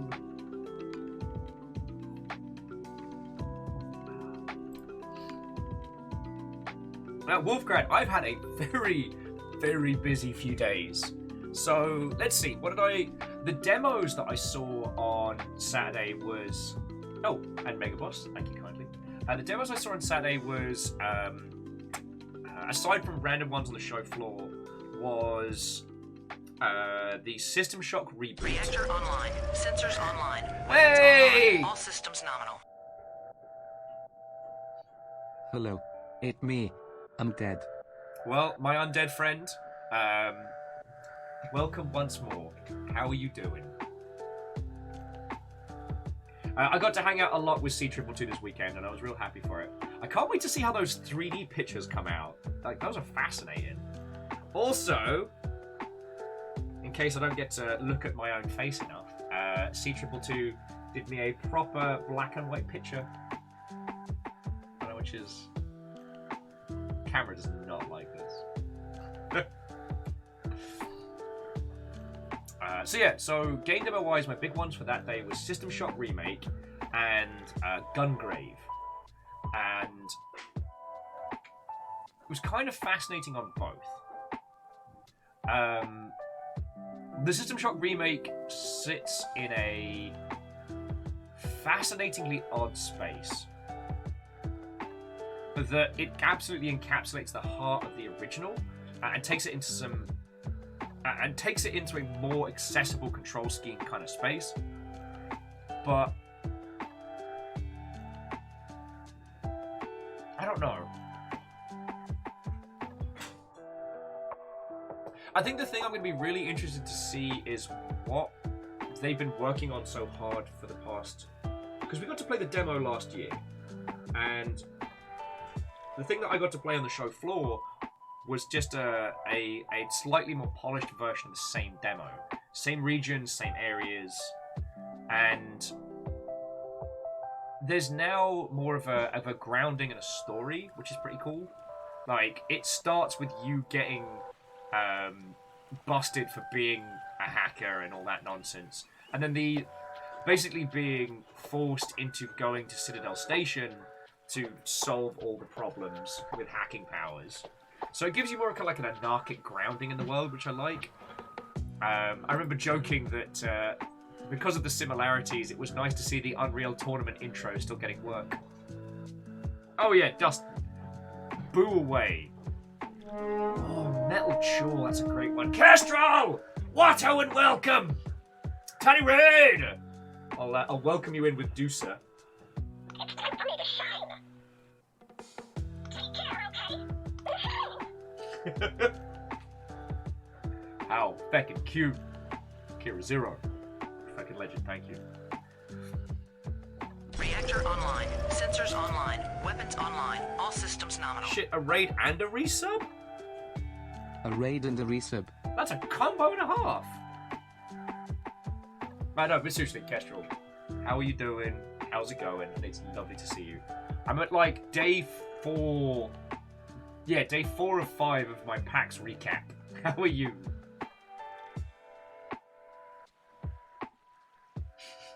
Vanderbeast, it's not quite that cool. And you know what, Eagle Lived? I shouldn't be surprised you have that plushie, as you too are a person of class. Vicinadak? Vassina. Well, hello, Watto, and welcome. Raiding a resub, 2 bells! Thank you. My voice is shot, I can't make that noise. So yeah, I got hands on with System Shock. The thing that I can't tell, friends, is because I played the demo and I know those games, was I just wrecking face? Or is there something off about that game? I still need time to digest it. I might need to tweak the settings and the difficulty for it to find that sweet spot, but getting hands-on with that System Shock demo left me with more questions than answered. So, now, Gungrave was fascinating, because here's the thing. I wanted to know why. Now, here's another quick round of show of hands, a little bit of audience participation. Quick show of hands. How many of you played any of the Gungrave games? Now, while we're getting those tallied, if you haven't heard of it, so Gungrave was a fascinating little bit of weirdness. So the gentleman that wrote and drew Trigun, after he finished, well, Trigun Maximum, he kind of floated around a little bit doing smaller projects, and one of them was Gungrave, a ridiculous, over-the-top PS2 shooter, which he did the character designs for and the whole shebang. about, you know, a gunslinger back from the dead who uses his own coffin as a death machine gun. Feels very kind of like Wolfwood with the limiters off. And, you know, it was all style. It was all style, all ridiculousness. But it did well. So it got an anime adaptation that turned it into kind of like a story of like mafia betrayal and, you know, like vengeful spirit back from the dead. It's not a great anime, but honestly, if you just want to put something on, you can just have that. That's cool. Then they had Gungrave, I believe Overkill was the second PS2 title. And there was one Gungrave Experience VR game that I've not had hands-on with, so I can't comment on. But, like, you understand, like, friends, the main games of this series and the anime, we're talking PS2 era. It is now 2022, and this team from Korea has decided to make another Gungrave game. And I'm like... I once again flex on Stooge about cheating my way into the first sub. I don't know if Stooge is here for you to flex on them, Kathy, but the first official sub of the Longship is still yours. And obviously, alongside everything else. Because the reason we were able to do so much PAX is that Caffeine, aside from the Saturday night parties, has basically been like dog-sitting Amos and River and looking after the Nuggies this week, which has saved my fucking life. Yeah, so, Dustin, I wholeheartedly agree. What I would say is that Wolfwood is definitely inspired by El Mariachi, and then Wolfwood and El Mariachi recombined very much makes... I think his name's something like Beyond the Grave?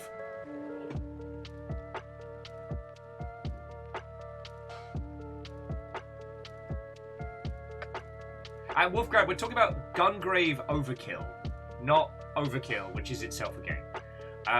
So I wanted to get hands on the demo because I wanted to talk to the team, and I wanted to say just straight up, why? Why bring back this IP now?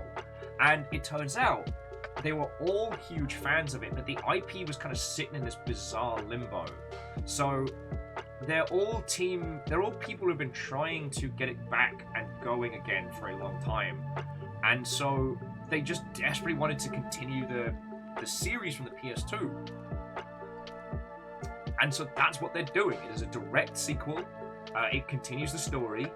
And it is...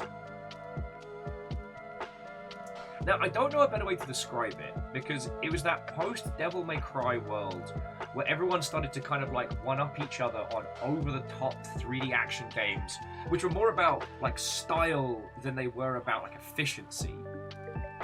It feels like that was the creature it came from, and it's then, you know, with more modern tech, it's like exponentially increased.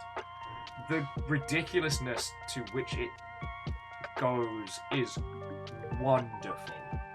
And the thing is, they've got... I'm really bad at pronouncing Japanese names, so please forgive me that I'm using shorthand, but the gentleman that did Trigun, but also the lass that did Ghost Wave Tokyo.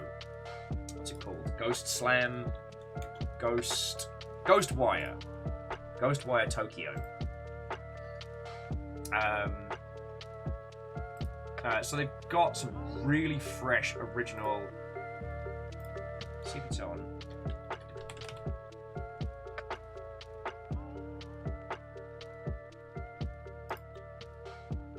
Yeah, here we go.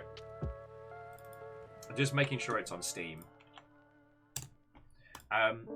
So much like with the previous games, it really doesn't bother too much with plot beyond the immediate. But like, if you ever played things like, well, Devil May Cry the original, or, you know, God Hand or anything like that, it's just pure style. Pure style, pure experience. And I mean, I had an incredible time with the demo.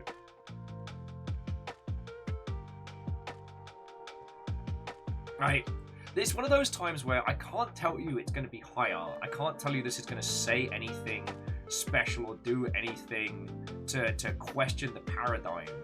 But then I realized that we haven't had a lot of those like PS2 era, like style over substance, ridiculous experiences.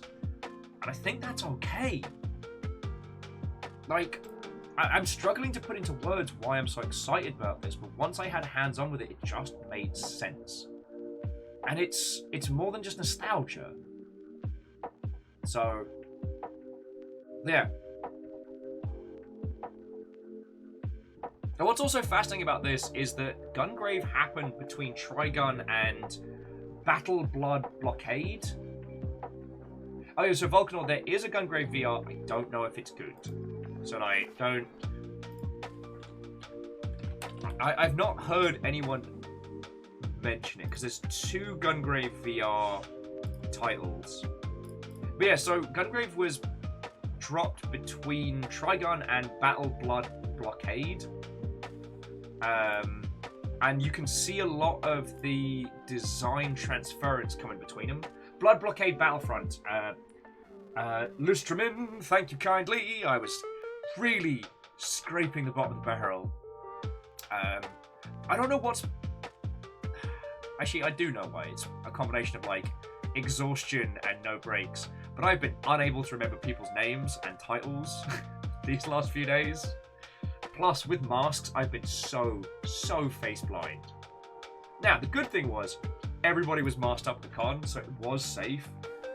But it meant I couldn't recognize anyone.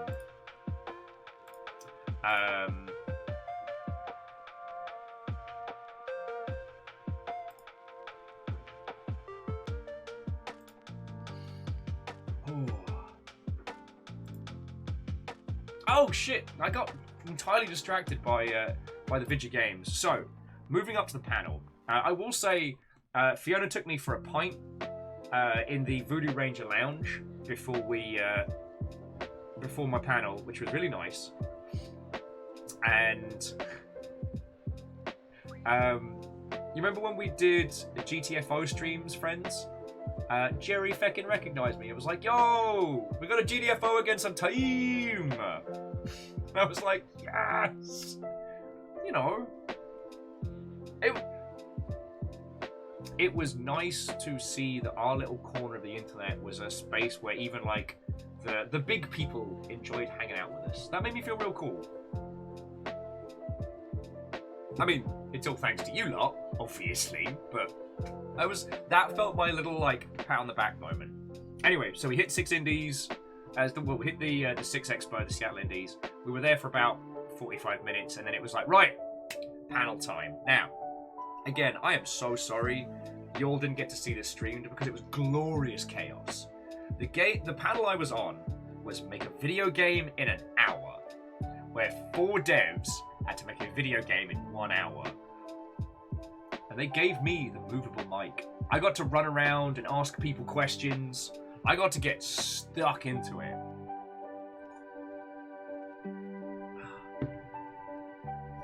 And it was so much fun. I heckled Eric. I got like stuff from the team. Stuff from the crowd. Any of the noises needed to be provided. I got people up to the mic. Got them making like... It was fucking glorious. We ended up selling with... It was a doodle jump Western style game about a half crow, half poodle leaping upwards, fighting against fire cats by spitting forward cupcakes. Now, everything was built in Construct 2. If you got to see our stream where Eric made a game in a day, it was that, but at much higher speed. In fact, one of the reasons why, when Eric was here over Christmas, or part programs, the reason why we did that was as a trial run for that. We did it at the East, it was great, and we did it on Sunday night, and it was feckin' glorious. God, it's still a very, very excitable blur, but I literally, like, threw my coat off. I was just running up and down the aisles asking questions. Yeah, I'm sorry, Kestrel. We put out another product into the Crow Poodle market. Very saturated. Do you want to know the name of the game? A Cautionary Tale. And it was just a lot of fun. It was a lot of fun.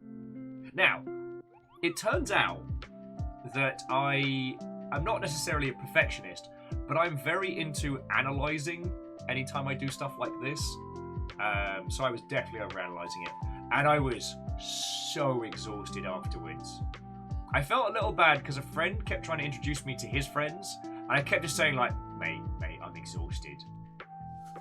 But it was so much fun, and loads of people had a good time. So like, yes, I was very hard on myself afterwards, but everyone had fun, and really, that's the whole point of those kinds of panels. You know this, I know this, it's just different when you're the one running around with the mic. After that, I just basically slammed gins until it stopped being funny. Then we went back to Elephant and Castle and closed out the bar. It was less hanging out with people, less meeting people than the previous night, but it was good.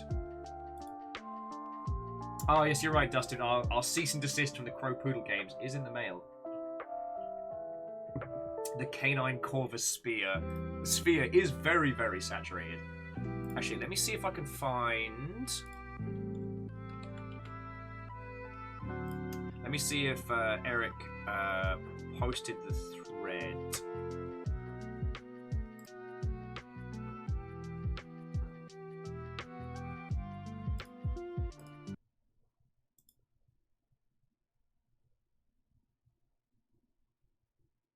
Oh shit, friends! Do you want to see the game? Do you want to see what they made in the end? All right, let me show you over here. So here it is. This is a cautionary tale. Oh god, it's loud! My poor ears!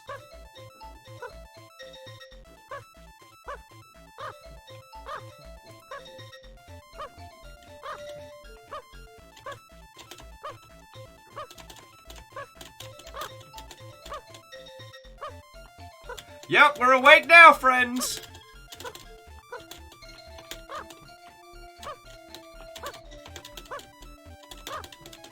Hey! You know what? That's more than enough of that. That's more than enough of that. Anyway, if you would like to try out that game for yourself, here you go.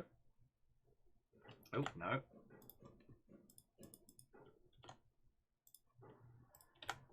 Just, I guess, beware your audio levels.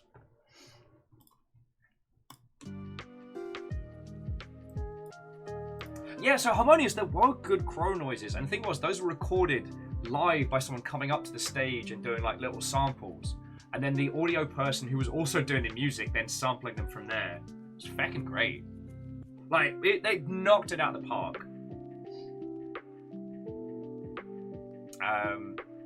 God. Yeah, and that was kind of like my Sunday night. Like, I gave it my all. I was running and sprinting, and I tried. You'd have to ask other people how I was as a flaily host, but I hope I was entertaining, because I was having a good time. Hey, and Catastros, sleep well, friend. Glad I got to share the stories with you. Then if we have a look at the calendar, Sunday we did the post-mortem panel, which was, they offered us a free follow-up panel based on our last one, so we could talk about the process and stuff. I was kind of, they didn't need me there, so I just kind of sat about and I was like, hey, I'm here. But a lot of people found it really informative, so that what Eric could do was go through how it was programmed and put together. The audio person could go through. What was really funny is that I was saying I was hungover from the rap party, which almost nobody attended, and both the artists couldn't make it to the second panel. So I was like, pretty telling that after launch we fired the art team. A lot of inside jokes there, a lot of inside jokes. But and what's the games industry for, eh? And then I got to be like a bit of an attendee. Floated round, hung out with some friendos, bantered and nattered. It's like, it was nice to just hover around the show floor. I was gonna annoy Discord about getting our little corner of the internet verified, but apparently they have a weird thing where with Discord, if you drop below a certain speed, they take your verification away. And I'm like, I mean, okay, but I don't like it.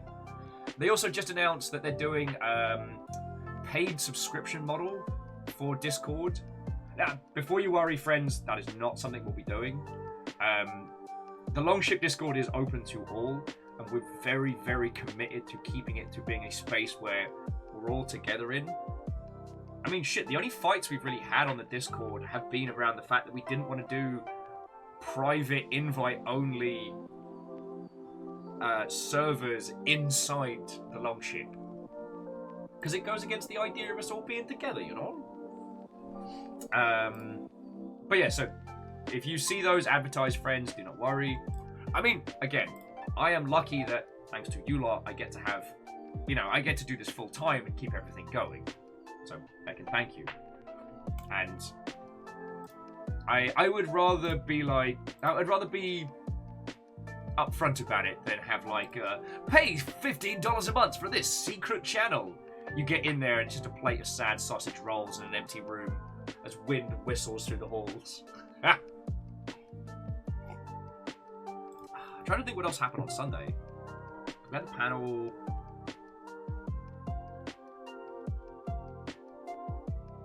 That was about it. Oh yeah, so more or less, you lot are allowed to have secret Discords that I'm not in. That's a different story. It's been a while since secret Discord has done me a damage, which makes me fearful. But that's not the story. Yeah, Kestrel. Sad sausage roll noises. Not even good sausage rolls. I feel as we did go to the hotel bar for drinks afterwards on Sunday, and it was lovely. Though I was just destroyed. I mean, I think what I'll do next time is, like, next time when we do a panel like that, we'll go elsewhere, hang out, and then go back to Sheraton. Public Discord. Public Discord.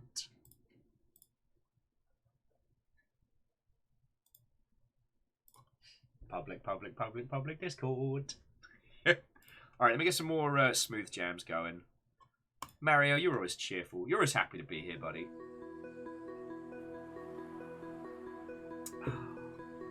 God, it's one of those situations where just so much happened in such quick succession. Alongside my Pokemans, Eric gave me another Tepig. So look at this big mother hubbard. Yes, I have updated the totals.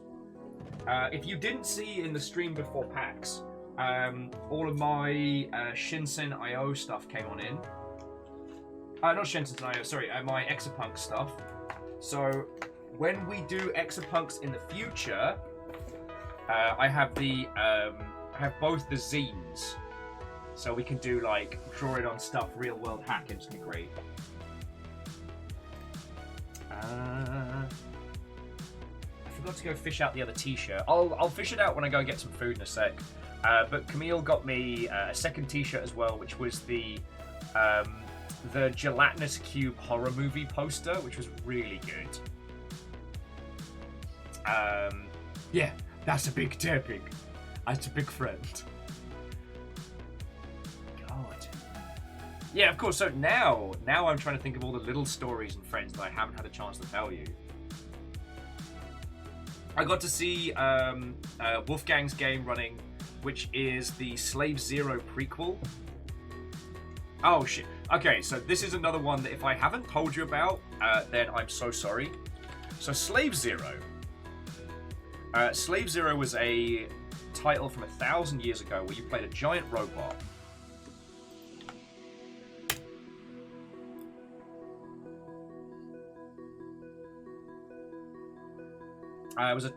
You played a giant robot that was used as a construction bot that gains its freedom. Rampaging around a city and fighting for freedom. This is Slave Zero X, the prequel, which is take the combat system from Aliens arcade. Well, sorry, Alien vs Predator arcade, the one with the cracking fight system, and put it into this like hyper animu like Cyber City Oedo art style, and it's fucking great.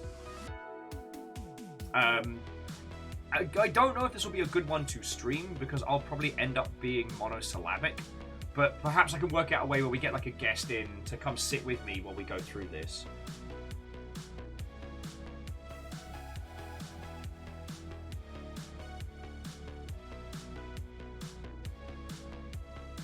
Oh no, and I'm leaving the trailer audio off because none of these are balanced to any one standard, and I've already blown people's ears out with the cautionary tale.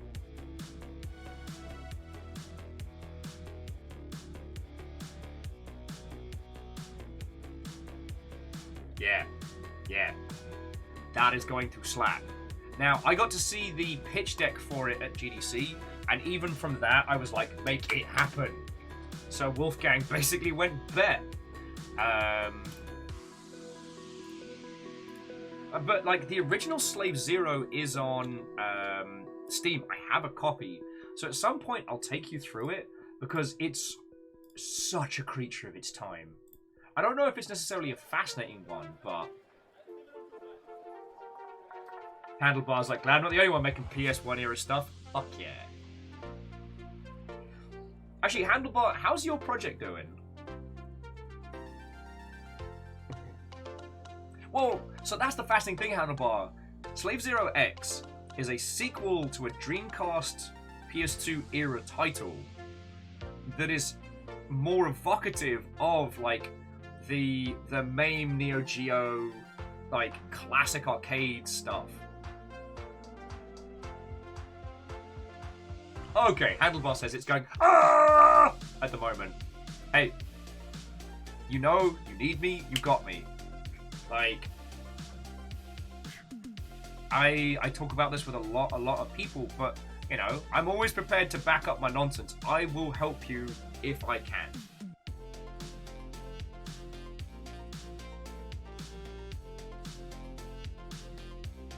Oh wow.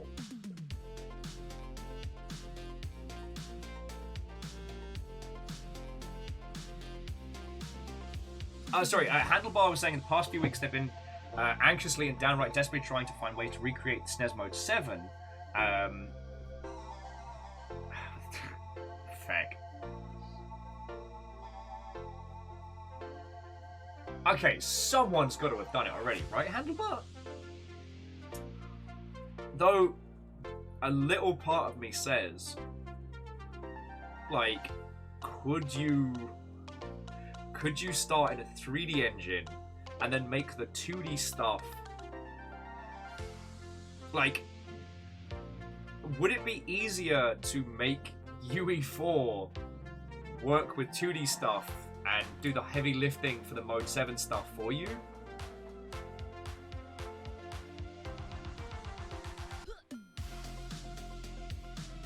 Anyway, like, in that regard, you know it's way out of my league, but if there's anything you're struggling with particularly, maybe I can find some internet friendos, or if you want to just at me the pain points on Twitter, I can just ask. We'll see if there's anyone finds it.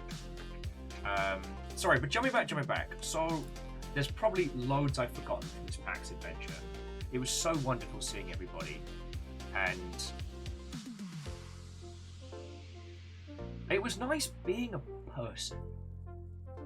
Like, being in that space as my own entity was really good. You know, I got to catch up with so many great people.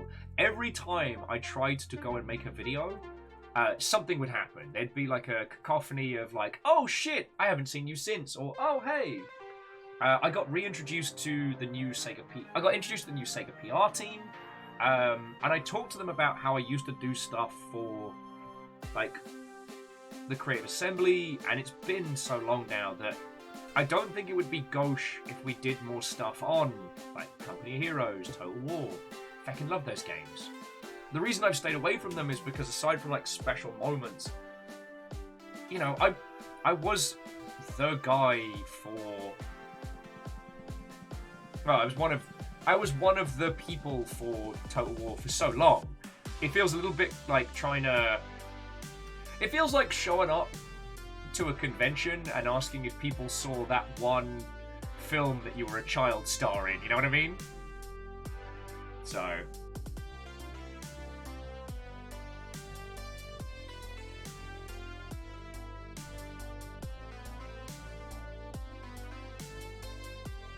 also, Handlebar, how much is the shader pack? If you don't mind me asking.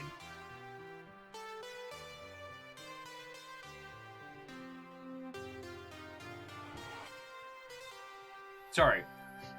Also, yeah, that's a very good point. So, friends, if you haven't seen it, Floydo did put out a new Final Fantasy animation video, and I cannot recommend movies with Mikey. Reset the clock! The episode about Everything Everywhere All at Once.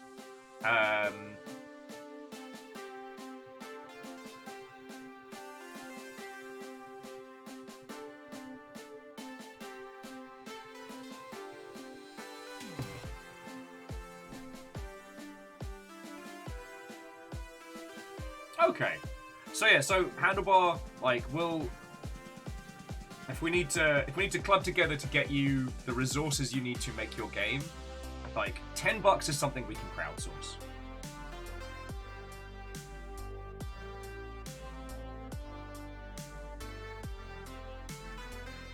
Anyway, one of the other things that I did get to do, which was hang out a lot with Mikey this weekend. Oh, Mikey Newman. I also got to hang out with other Mikey, but that's also very cool. And it was really interesting to hear... actually, you know what? The thing that's really hitting me like a brick, and yesterday it was pretty bad, because post-convention crash is real. Being with friends, being in your element and your environment makes you feel great, makes you run high, and that energy comes at a cost. Like...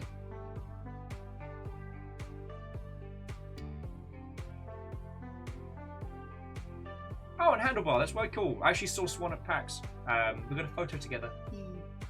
Now, the thing that hit me really hard yesterday was the world's wrong for a myriad of reasons. And PAX is one of the few times of late where it's felt right. Like, just being able to hang out with a lot of industry friendos. Like the thing I was saying, I'm terribly afraid that my friends will think that I'm trying to hoover up off them, that I'm trying to use their digital clout and internet fame to throw myself forward.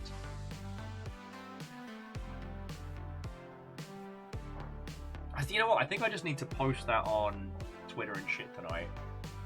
I think I just gotta be straight up and honest, because there's a lot of friends that I don't talk to as much as I should, as much as I want to, because I'm afraid of coming across like I'm grubbing, you know?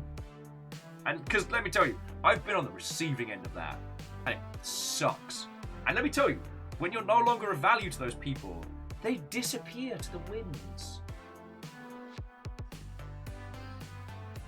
So getting to, like, we went for hot dogs. So it was me, Mikey, Big Giant Circles, park programs, and we just went to the park and got hot dogs. And it was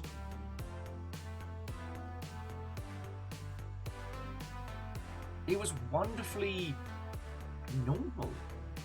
Even though it's absolutely not the norm right now. You know, we had the water going in the background. There was the Borderlands truck giving away free froyo. Although the poor voice actress. They had the actual voice actress of Fran from the new Tales of the Borderlands in the truck. But we had a couple of scorching days and that truck was no place. Like, they were lovely and polite. It was wonderful to meet them. But they looked like they'd been hot cooked in a van. Yeah, J-Post, I'm sorry. Like, and it was those proper good, like straight off the grill. It's what you imagine street hot dogs to be like.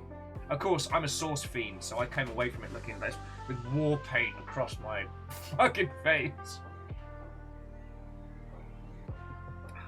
And Torcuno, Watto friend.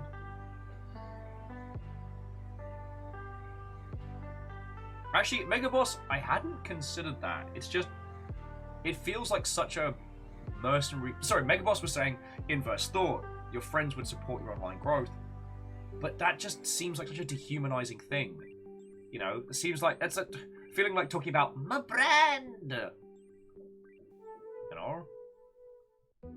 My goal is to be that weird little punk shaman of the games industry.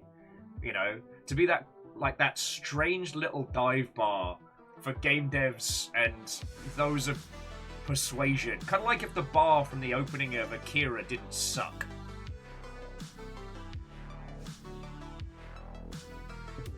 My raisin bread! Is that war paint? Nah, it's ketchup and mustard.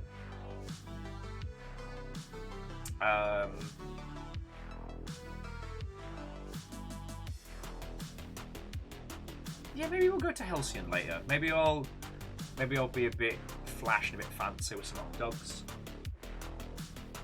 I do have one industry friend who's still kicking around. I mean, Torkuno, being the games industry's punk shaman would be a lovely place to fall. I think that suits me better than the disaster cousin.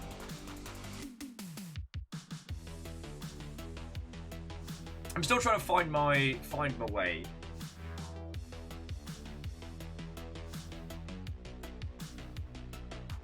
Yeah. So I tell you what, Handlebar, like next time Park Programs and some other peeps are in, because you know my sphere of skill is not programming, and I know the implementation of a lot of visuals. I know the effect. I know the intent and a little bit about the amount of work required to create some of the things you're talking about with the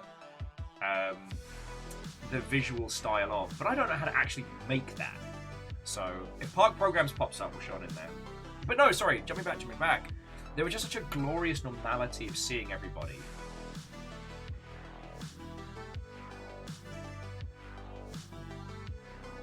Punk Shaman, Twitch Shill, Disaster Cousin. That's a fucking good intro. Ah! I like it. Maybe that's it. I need to combine it together. But actually, friends, I do need a little bit of your help because I need a better way to describe the indie scene that I'm kind of a part of. Because I was calling us the Disaster Indies, but it didn't work.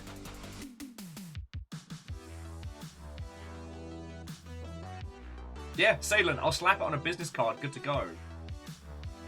Although I need that on a piece of art to go on the other side. That's my. For those of you who don't know, so what I do with my my business cards, make sure I don't dox myself here.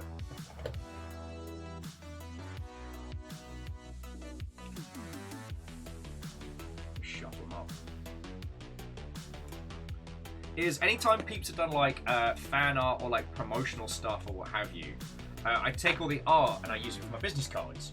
So these were what I was giving out at like PAX and previous shows. So we got Shaun the Dead, we've got my One Piece wanted poster, Keep Keen Waffle On, and then this was by a friend of mine who lives in Seoul, who drew me in my Monster Hunter kit, getting chased by Black Diablos. The psychopomp of unwritten games. I like it. But yeah, so the thing I need a term for, friends, is the kind of indies we've been spending a lot of time with. Because I don't want to call them disaster indies. Because, let's be honest, like, they're all successful. I mean, not all of them are huge multimillionaires, but they're doing good.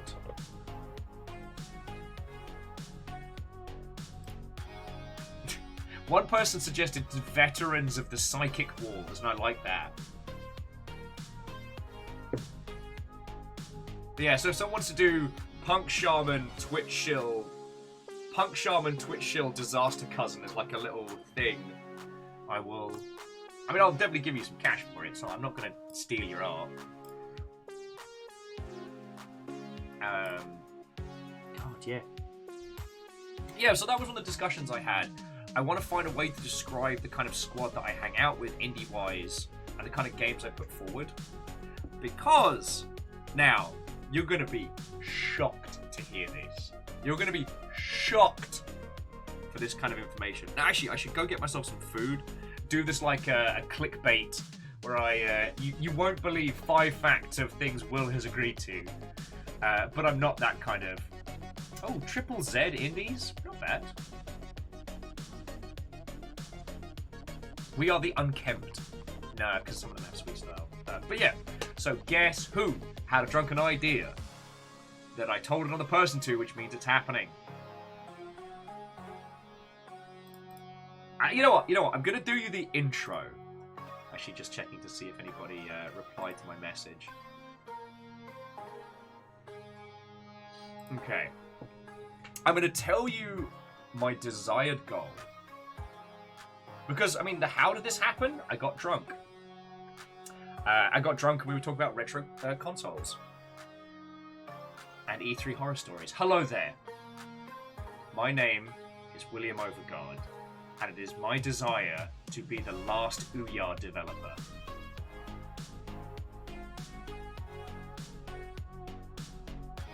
In my defense, I was very, very drunk.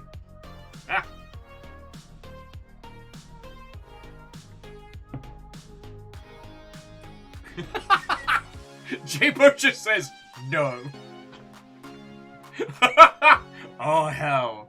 Yeah, that's right, friends. Look. Well, if you've been there with the feckin'... If you've been the elephant in castle, you could have stopped me before I sent a text. I was watching the dog! Oh, yeah. This is what happens when I'm left unattended. You're like a remote shot caller. You know, Kitty Suck was like, what did you do? Well, so far, I've been asking industry friends if anybody has an Ouya dev kit. I'm going to see about the logistics, because the thing is, the Ouya's just an Android piece of hardware. Yeah, okay, you know what, there's a good point. C222 was there, and not only was I was attended and encouraged. The Ouya's just an Android hardware. You can download file sets that unlock every Ouya game. Obviously, we wouldn't condone piracy, and we would never do such a thing, but that's something that exists. I don't know. I've been inspired by Eric and Damien that... Well, okay, we were talking about this the other day. Make bad games. And I really, really think that that's something we need to embrace. Like, friends, like, I'll talk to Thor and some friendos, but I think we need to seriously consider something like a bad game jam. You know... And the reason being is that we are unfortunately getting into a point where, because of our level of games literacy and the knowledge that we have as a group and the way in which we look at the art of games, we are able to hold our art to very high standards, or at least deconstruct them in such a way that we can embrace and appreciate games as art in a way that I haven't really seen from a lot of other groups.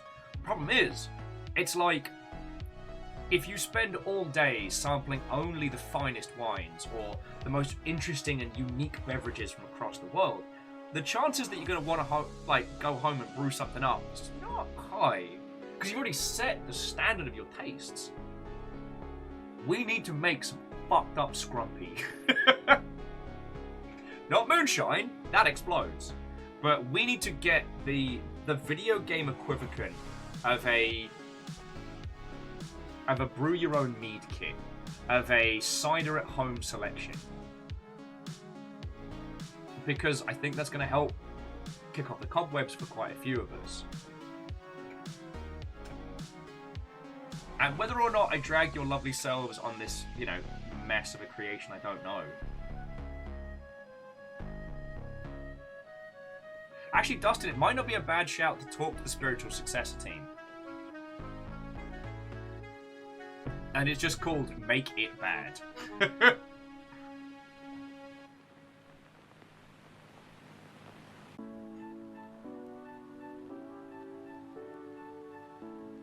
And the thing is, because Vulcanor, I talk a big game when it comes to stuff like this. I don't do it. Because the problem is that I get so enraptured with concepts. I'm great, friends. On this, I will toot my own horn. I will pat myself on the back until I pop my arm out of socket. I'm fucking great at pitching games. I'm great at pitching games because I like being able to convey an experience without using too much of other games' language. Now, there's an argument back and forth on pitching games of whether or not you should say the game is X meets X. I think loglines are very useful to give context quickly to people so they can visually understand it and so that they can understand the experience of playing it. C Triple says, are we not going for purposefully bad or for like big rigs over the road bad? I'm thinking like, you know, Unity asset him up. Like, I'm thinking like messy nonsense. To quote Bismarck, ¿por qué no los dos? Why not both?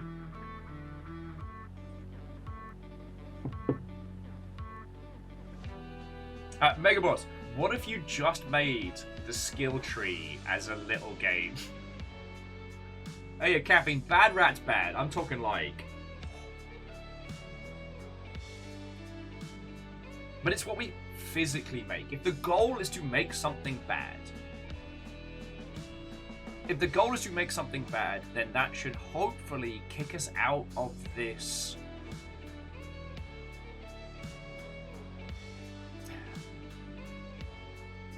freeze. Like, again, it's one of these things we don't really talk about because video games take a long time to make. Like, game jams are a great time crunch and a great way to get you focusing on stuff, but even making like an RPG Maker experience that lasts about an hour, that's going to take you months. And the problem with video games as a creative endeavor is that more so than a lot of others, once you become aware of the time commitment to starting, the mental energy required to start is much higher. Other mediums have ways to kick out the jams. So like, the one I used to do for writing, which I stole from Tim Schafer, was train of thought writing, which is, you don't look at the page or the notepad or whatever, and you just start typing. And you just... a lot of people doing art and illustration do warm-up sketches and things like that. They don't have to be good, it's just get you doing. Because it's one of those things that once you're into the flow state, it's great. Yeah, casual word vomit. I know a lot of writers that have reams and reams of shit stories that will never see the light of day, or like completely nonsense, like just meme mashups, because they get you physically doing the act of creating. Problem is with games isn't one thing. It's not just coding. It's not just working out maths or sitting in a million different settings trying to rig things together. It's a massive combination of, again, even if you're using RPG Maker, you know, you're building, you're writing, you're setting up the characters, you're setting up their fucking growth sprees and items for them to use and all sorts. Like, it's a whole thing.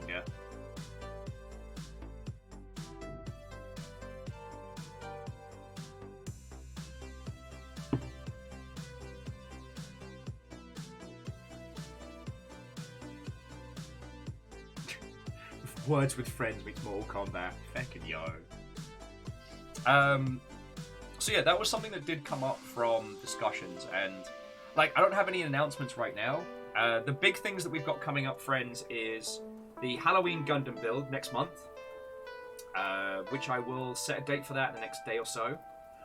Then in November, it's the return to the Blackout Club, and I am hoping we will be able to do another round of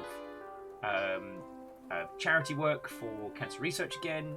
I've just been trying to find the bloody time.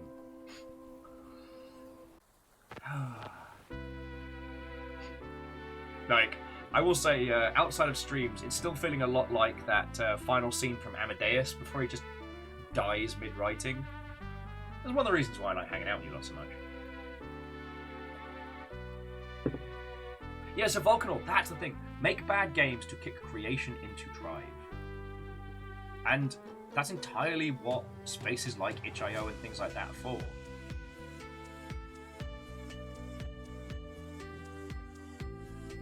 Now, it'd be feckin' funny if we could do, like, the Terrible Games on Purpose collection. That would be funny as shit. But I don't know. I've been taking a lot of inspiration from a lot of friendos, and the projects that I've seen come to fruition do tend to have a nice, simple, like, meta premise. Yeah, Mega Boss, Menu Simulator RPG. Yeah, and Sadlin, I think you're right. I think you're right. I need enough time outside of stream to ask for help to be able to facilitate these things, if that makes sense.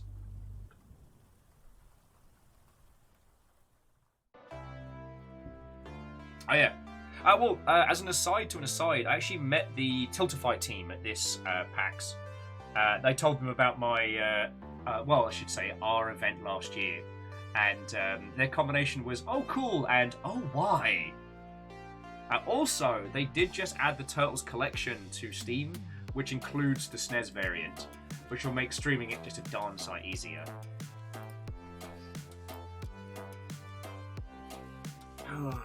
Right. I've had an entire pot of coffee, which means I need to go pee like a racehorse. I shall leave your lovely cells for just a moment. But for those of you that were at PAX, for those of you that were in the space, were there any games that you really enjoyed? Was there anything that you really saw and want to talk about? Because I'm kind of at an indie game overwhelm. Like, between the indie area, the PAX Rising, there was so much. And I was moving around so fast throughout the weekend, I didn't even get time to take photos of all the interesting games that I wanted to talk to you lot about. Yeah, feckin' Jellycar was there! Sorry, Mario, you get replaced by the Pokemans. So, don't go anywhere. I really want to hear about the things you want to talk about, and I'll be back in just a second.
Hello there, General Kenobi.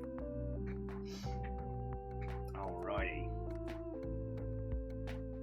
General Kenobi.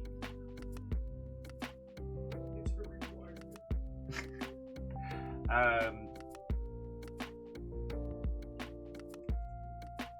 So yeah, it's a lovely feeling to come away from a show like PAX and be overwhelmed by the amount. We're snacking on some cheese.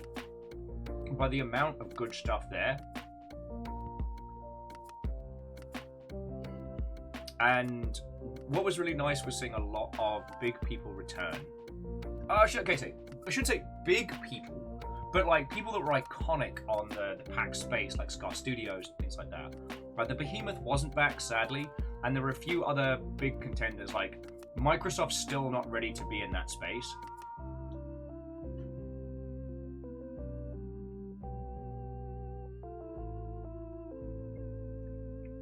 Also, sorry, I don't know if this counts as a plug or, you know, me continuing to be Shilliam Overguard, but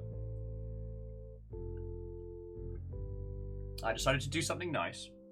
While we were chatting about PAX, I think it was on the way back from the Pokecrawl, sorry, the Pokeball, my apologies, Fiona mentioned that they'd never had dice. Because we were doing like some D20 rolling for funds.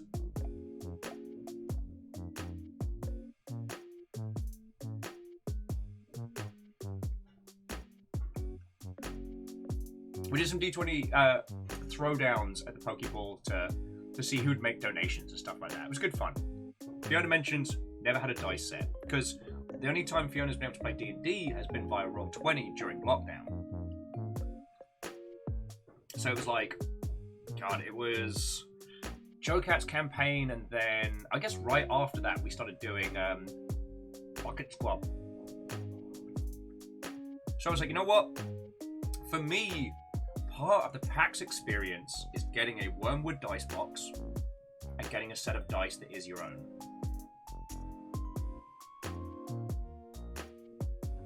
Back when I did my very first PAX, one of the lovely people over at Sega of America took me on a little adventure. So when it was my break, he's like, right, I gotta show you PAX. Now you gotta understand, I had been dreaming about going to PAX for so long.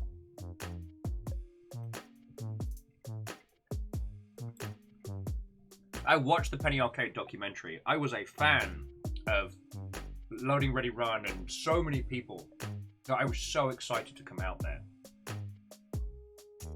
So when I finally got my first proper lunch break, Julian's like, hey, I'm taking you around PAX. He showed me Classic Console, he showed me the Steel Battalion setup, and one of the things he took me around was the dice area. And it was more than I could have imagined. I'd never encountered like companies like Wormwood before. Oh, sorry, Witchwood. Wormwood's the thing you put in absinthe. And back before Joanne ruined it for all of us.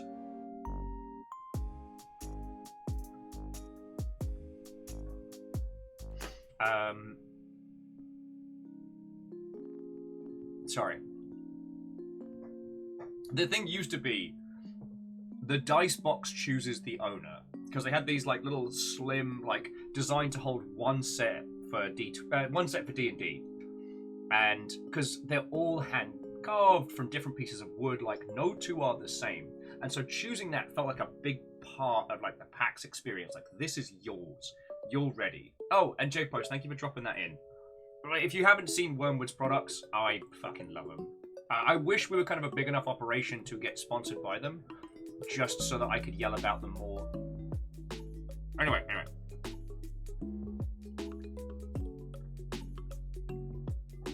Oh, and Tokuno, it's no worry.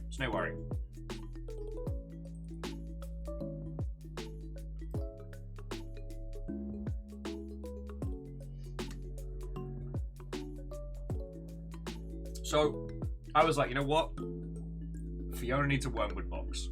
And I was trying to talk with the person, because it's a difficult thing to surprise somebody with, because how do you pick a dice box and set for someone when they're not there? So not only did the person behind the counter help me out with like picking through like a whole, we probably went through like 8 or 9 until we got the right one. And then after I was getting that one, they were like, "Hey, do you fancy a snack?" And I'm like, "I'm okay." They're like, "Don't worry about it." And they palm me these gorgeous teal dice, which I think must have been like a sample set, because it was a D20 and 3 different kinds of D6. So not a full D&D set, but they were gorgeous. And I'm just like, they're just going, "Ooh, thank you." So that was one of my nice little asides, was Wormwood doing us a feckin' solid. And if you haven't seen their cases, they are these gorgeous magnet-held, soft foam interior for holding your set right where you need them. Good times. I probably got a crap load of those from way back in the day. Fred! What? And welcome! I've missed you! And, Fred, you can't say nonsense about me being mean to Deucer, cause... Alright, this place is clean. Look, it's cuddly. Hello. Hello.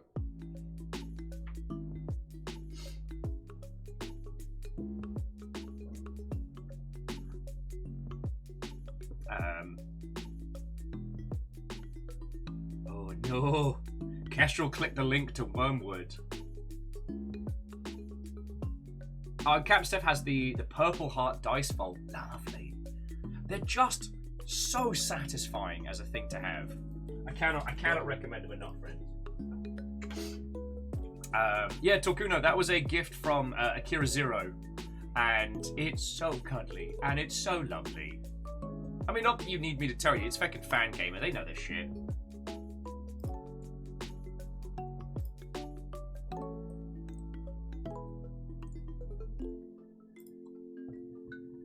But yeah, so we're just going over everything that went down at PAX.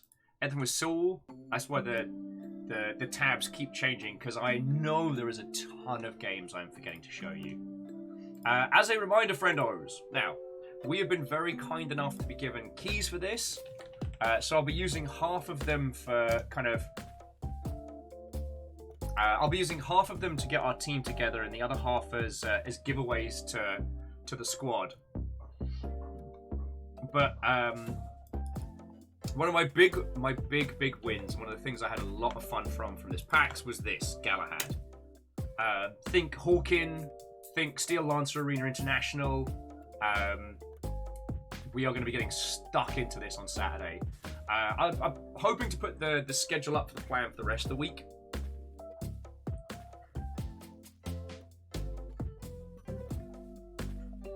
Oh, Flowers was saying that it reminds them of the Leaf Kickers deck boxes. Don't look unless you're ready to spend the money. Yeah, those are a no mercy. And friends, I do want to apologise for the slight delay. Something is causing us to chew frames and lag at the moment, so I will have a look into that in a bit. Oh, Campstep, that sounds lovely.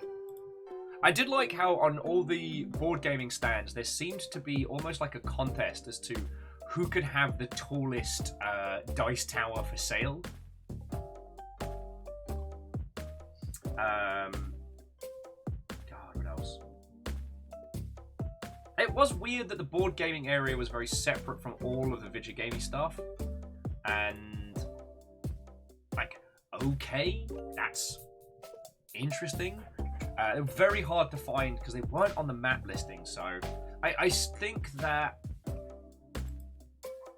PAX as a show is still trying to find its feet after everything that's gone down.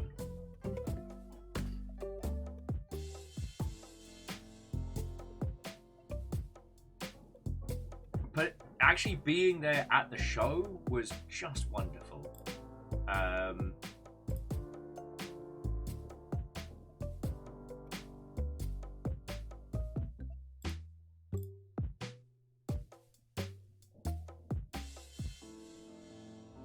Sorry, the thought dropped entirely out of my head whilst we were chatting. But I guess what I wanted to say was... Oh, that was it. That record scratch noise that you just heard was me remembering. So, one of the things I'm hoping to do for next year, I don't know the logistics of getting them to your good selves, but instead of business cards, next year I'm going to be getting enamel pins. Finally doing it. I've got a supplier. It's going to be happening. I'm really looking forward to that one. I haven't had a chance to speak to the supplier to see if they have the ability to sell directly from there, but there may be the option of getting long ship pins in the future.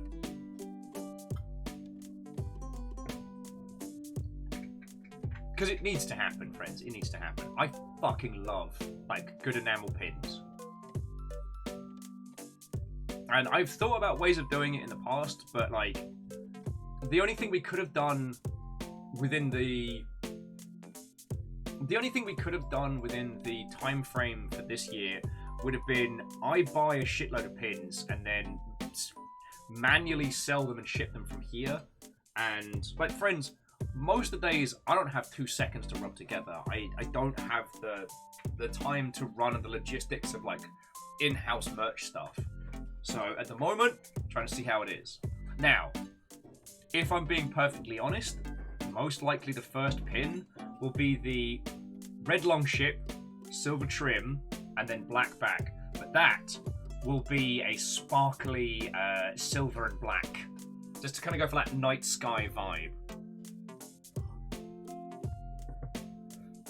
And I think that would be pretty feckin' cool.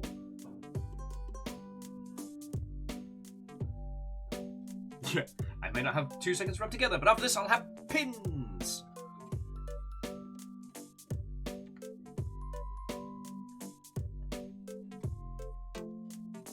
Okay. Mega Boss, have a lovely rest of your evening. To be continued. So yeah, I think that was the long and short of it. I saw Tobias at varying levels. I got hands-on with Rara Boom, which I don't think I can talk about. I think it's all under Friend EA. But that is a game that you'll want to keep an eye on. Actually, let's see if they have a Steam page up.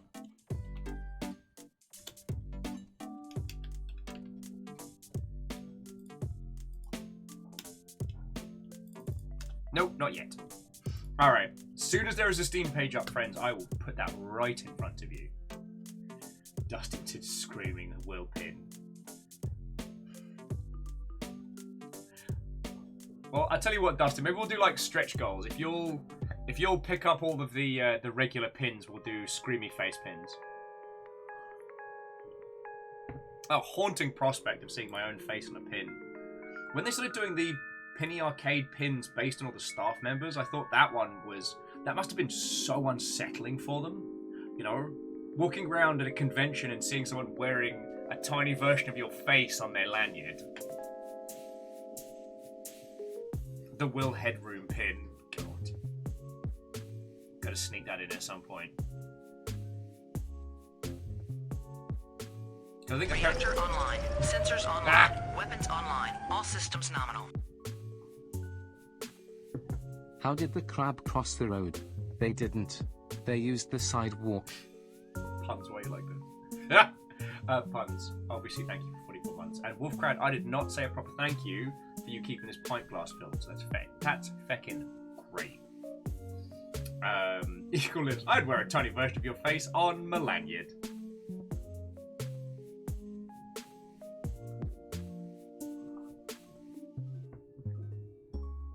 And you know what, Salem, that's a good point. Worse or better because those pins are distributed entirely by that person. God, I love that. Well, Savannah Beast, we haven't got a Chibi Amos yet. There is a Chibi River around, but that's Fiona's design. So we'd have to work out some kind of... I don't know. You know what? I'll talk to the supplier. Maybe we can create like a pin pack, like a pack of 4 or something. Who knows?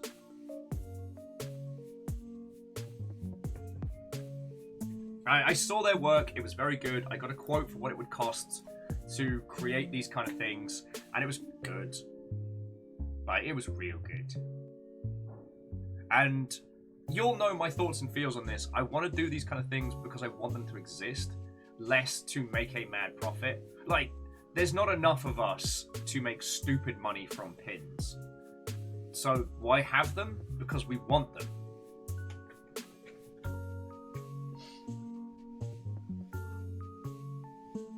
Well, Dustin, you're certainly gonna... well, I hope it's easy going, but I'm feckin' jelly. My money keeps getting siphoned off left, right, and center. So sadly, we've had no progress on this. But one of the local tattoo shops has said they've got walk-ins available. So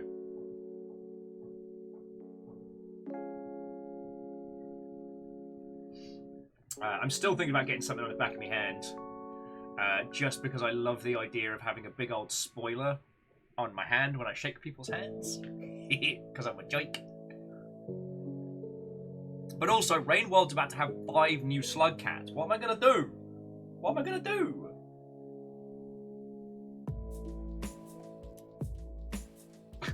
Get a Walken tattoo.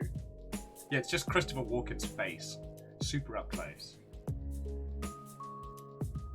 Yeah, so going back to what Sailor was pointing out, is that before everybody else would take the pins of the PA staff members, they'd have lanyards covered in their own face, which seems very dulcime, seems very macabre.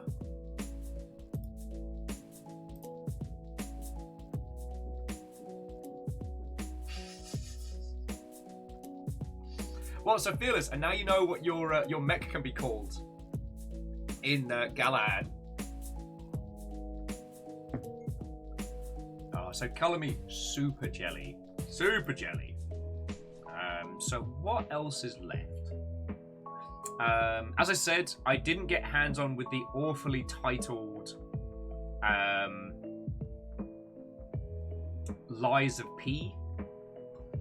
Which, let me tell you, I didn't realise how bad that title was until I had to say it to another human.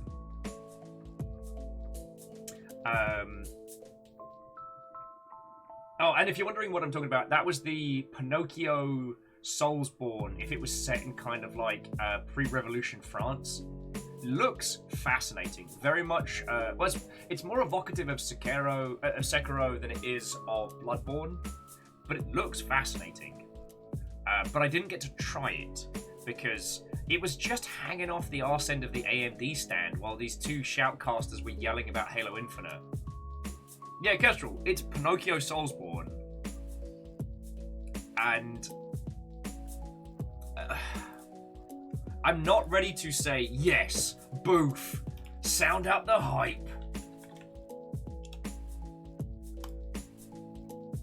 But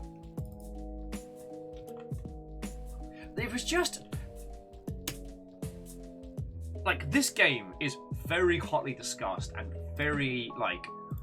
very, very anticipated, and to just see it just there was bizarre, just utterly bizarre. I'm trying to think of some other strange ones on the show floor. Paradox Customs made me laugh, with them having nothing to do with the company Paradox, but all right.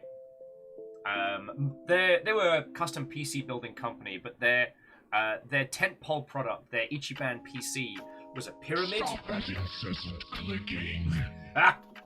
Jackie's back at it again. You're sub to Negative Will. God, what's Negative Will like? And Biggs, how are you doing, friend? What? Oh, and welcome! Talking about PAX. But basically, this one custom PC company's pièce de résistance was a pyramid. Like a PC built all inside it. Looked feckin' great, looked feckin' awesome. However, the damn thing looked like a murder contraption from like a Final Destination movie, where someone spends all of their lottery winnings on a PC only to slip on a banana skin and be impaled on it. Negative Will? That's obvious. He's won't, says Fred.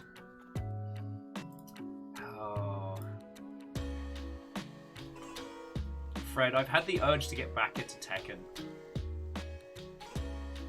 I watched a video by Patrick Gill over on Polygon. As the Polygon video team slowly deflates. And since then, I've been thinking more and more about Tekken 7. Because they've added a whole bunch of characters. I need to get back into that. Eagle Live says Negative Will is just me. Ah! And yet we get along so well. I was getting very into Samurai Gun as kind of my next like fighting game to play, but they're currently rebuilding the whole ass game in a new engine because they've hit the limitations on what they can do. And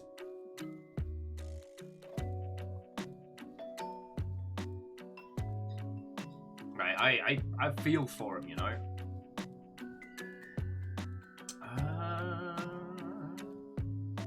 Trying to think about what else went down. I mean, I know we talked about this earlier, but one of the lovely things, Fred, was that Caffeine got to experience like a little snippet of like hanging out in the Sheraton lobby PAX edition, and it was real nice. Oh shit! On the things that made me feel like a real feckin' person, and also like. The Mega 64 lads recognise me, even with my feckin' mask on. I know that's not a big deal, but like, I've always been a fan of their work. I don't have that same kind of like manic, anarchic energy. Like, I'm definitely give me the mic, and I will give you glorious loud nonsense. Like, I will play absolute maximum ringleader. Jackie has found French Will. Huh. Wonder who that's like. Okay, but Jackie, whilst for the bands and the ridiculousness, thank you kindly.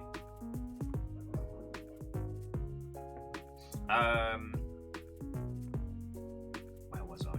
Oh, yes. I've always admired Mega 64, and the fact they remembered me is like, ooh. The only thing that I tried to weasel my way in on of theirs was when they did Game Forum Theatre, where they took old video game threads from old forum arguments and turned them into like improvisational. Well, they turned them into like Amdram Shakespearean theatre, and I was like, shit, I want to do that.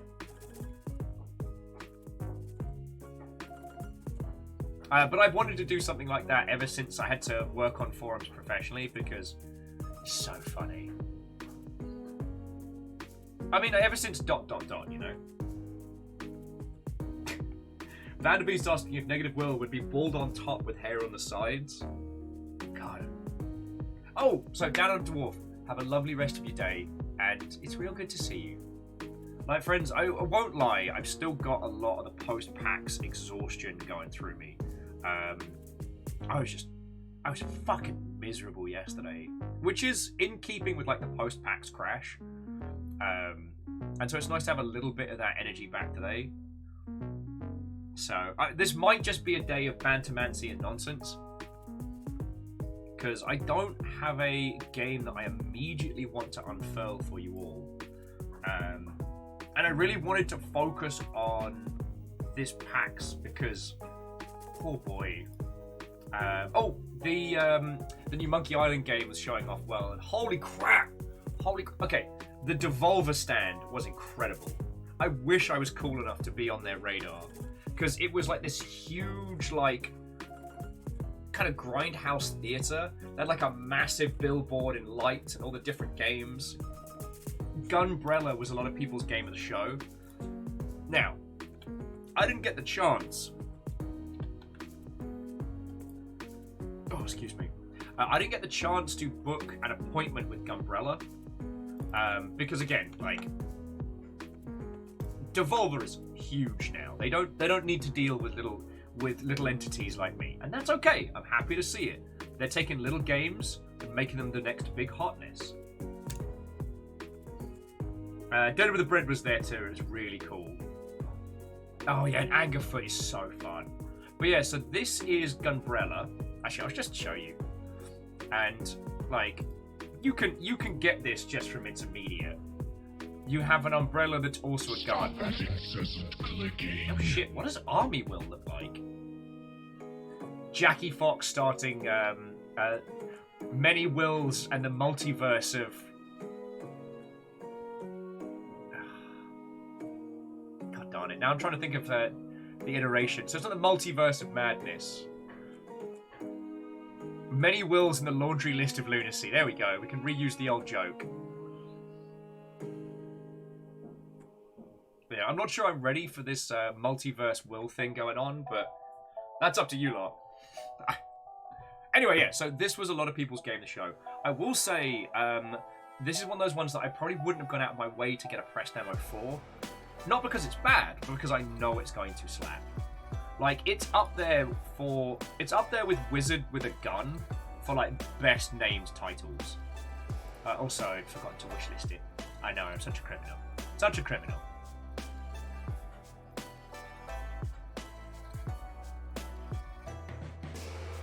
Eagle lives. No one's ready for multiversal will. Jackie's reckons that short shaved, fresh out of boot camp, possibly yelling air assault at the end of every sentence. That's Army will. No one wants that. That's a bad time.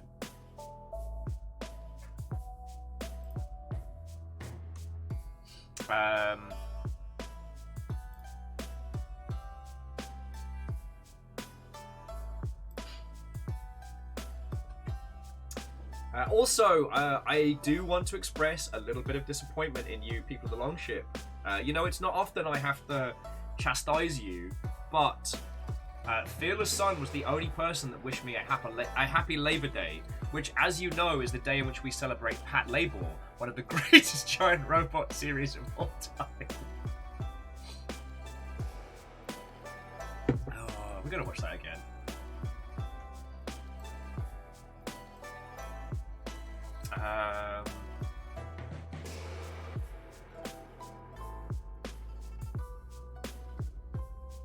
God, I think that's about it, dear friends. Kestrel! Oh my god! Oh my word!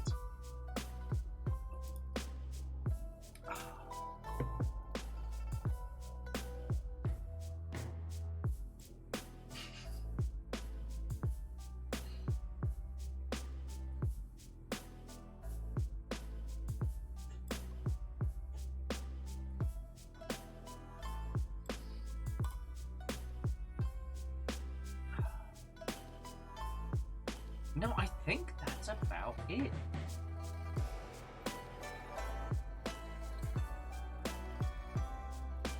Like, I know there's so much about the show floor that I'm forgetting, and there's so much about the event around. Like, I got to have a wonderful conversation with a gentleman who worked the OG British games industry, and we ended up chatting for so long. And, like, when I say OG, I'm talking Virgin Interactive, I'm talking, like, peak Future Publishing. Future Publishing was the company that ran every single games magazine, physical magazine. Guess like Pong? Not quite that bad. But it was an individual that was around during what we used to call the envelope of cash and bag of cocaine years.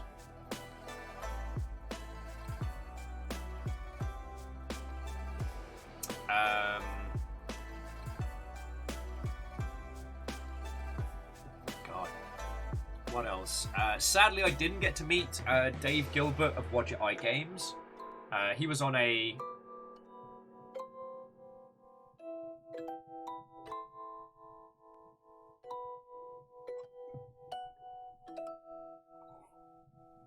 He was on an adventure games panel. Well, so Dustin was saying Gumbrella, aka Ruby in the Sky with Diamonds. While that is entertaining, some of the team from Ruby are actually working on Slave Zero X, which we looked at earlier. And just in case you needed more reasons to think why that was feck and cool. Let's see what else. As I said, I got to spend a large amount of time in the Voodoo Ranger Lounge. They had some gorgeous bevies.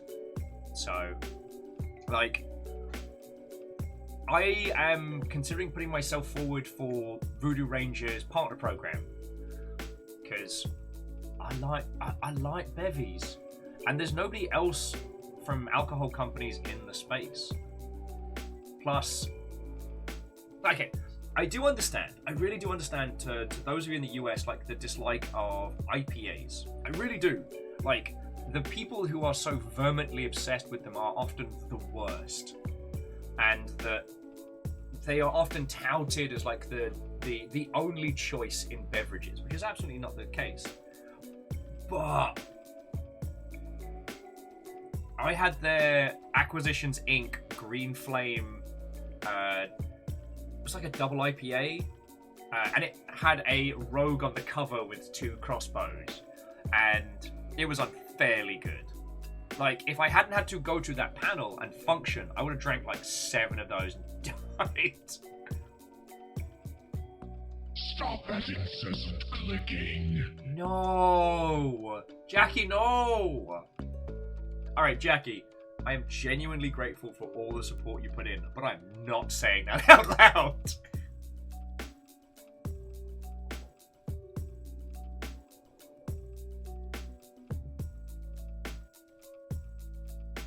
So, like, I chatted with some of the people over at Voodoo Ranger. It was fucking lovely meeting them. And it's something that I already enjoy. I'm not saying it! I'm not saying you lot can't make me. So, I'm just... You know, I am very open with how we run the Longship and business stuff and things like that. And that's something that I could quite honestly consume and support. Like... Okay, here was one of my PAX conversations, and I do not mean this to come across because I know some of my peers and some of my individuals. I'm not saying it. You can't make me.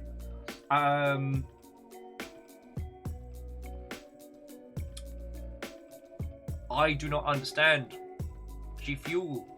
It is pre-workout, sans the workout. It is a powder that gives you skin ants and more energy than one can be comfortable with. It's a horrifying creation. The only time, friends, that I've had... The Willyverse Phase 1 will start right here at the Longiverse.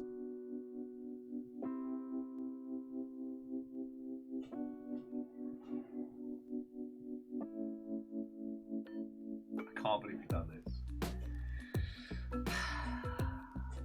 Well, Jackie, seriously, thank you for the $3. Like, I know we're in chaos meme territory right now, and I have a feeling it's going to get worse before it gets better. But because I hope you all know, like, everything you throw in keeps this going. Like, the fact that I got to be in this space over this weekend and talk to these people was because y'all decided to blow the bloody doors off in August. So seriously, thank you. I mean it.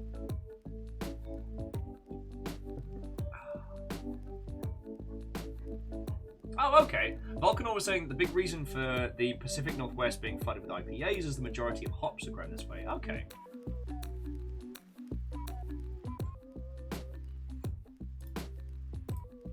But as I said, Empress Gin hasn't replied to my calls, so sadly I can't hoik their stuff.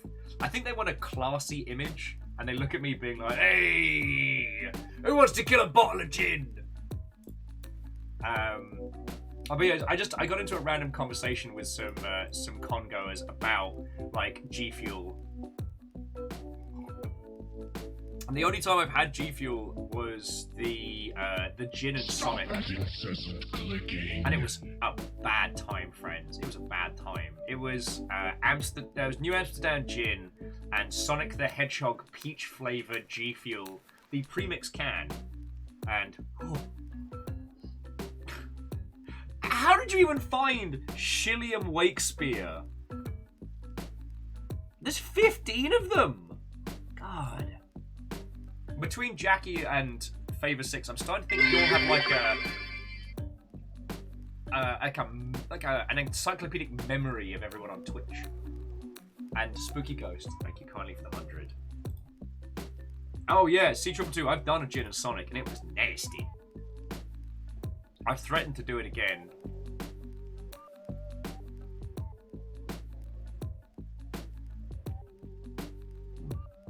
Why you're like this?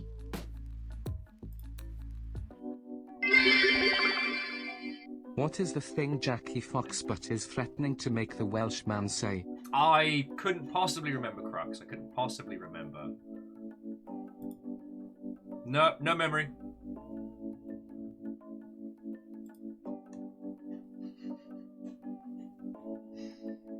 Yeah, friends, it was not good. It was not a smart idea. It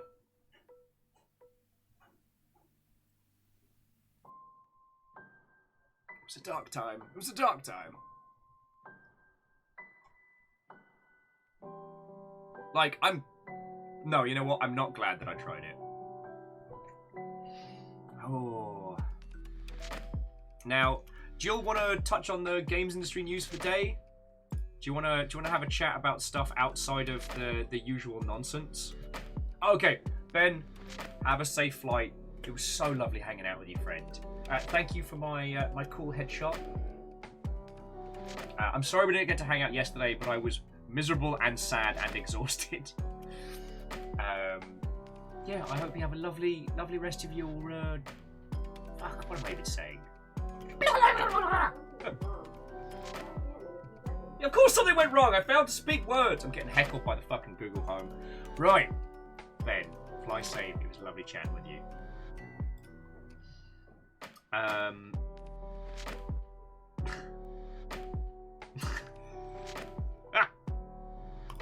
See, Jackie, this is where it's a matter of opinion. Jackie says it was not wise starting this channel because now you have 55 of us little shits to deal with on a daily basis. But see, Jackie, I am a terror of my own personal prescription, and I'm playing the long game here. You're not trapped in. I'm not trapped in here with you. You're trapped in here with me. Though I feel like this is going to haunt me for a good while. Also, sorry, Crux, I didn't say thank you for the 200 bits, and I do apologise.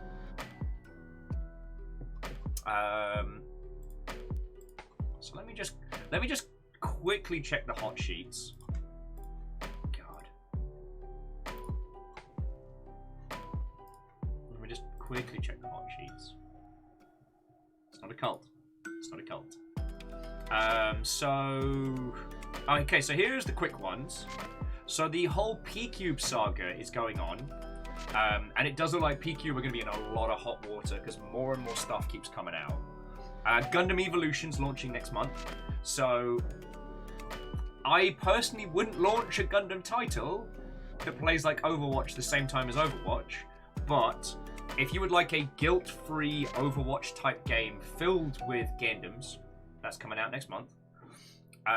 Games Done Quick is going to be digital only this January. So it'd still be raising money, but there won't be a physical event. And the reason that they've said is because Florida is just not safe. And I really appreciate what they're doing. There's been more than a few times where other events have not taken their staff and their audience into consideration. So, like, I really respect them for making that choice. Stop that incessant clicking. No. Oh no, I mean, I have no. But Eagle Lives. So I've always described of.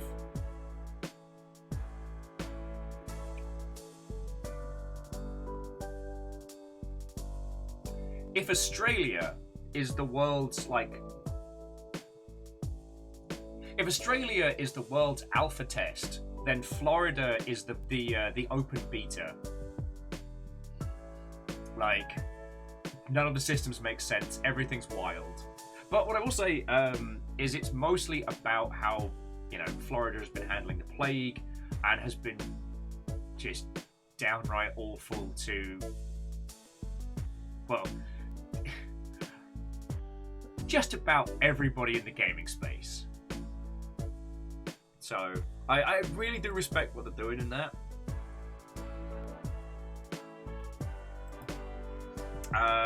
Now, one of the sad ones is Vodio Games. The team behind Beastbreaker announced today that they'll be shutting down. Now, stop that incessant clicking. Why are you like this? Why are you like this? So Vodio Games made a game called Beastbreaker, which was kind of like a pachinko super breakout type game where you play a cute little mouse that gets fired at monsters and you have to like bounce around all the pieces inside to break it. They originally launched on the Epic Store, and they are set, now that their exclusivity contract's coming to a close, they're set to launch on Steam. Now, unfortunately, they became notable for one of the team members getting very, very angry about the lack of coverage on launch. In fact, we talked about that last September. And a big part of that discussion was you cannot expect anyone to do coverage. Good games don't sell themselves. And unfortunately, we kind of this is one of those situations where I don't want to be right. I want to be wrong. I want these games to do well. So it's real sad to hear that they're shutting down and that they're only just about gonna make it to Steam launch and then they gotta call it.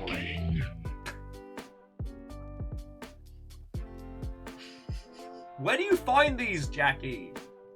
I mean, again, Jackie, thank you. Like, each of these is like $2 to us, so thank you. Also, you're a feckin' terror.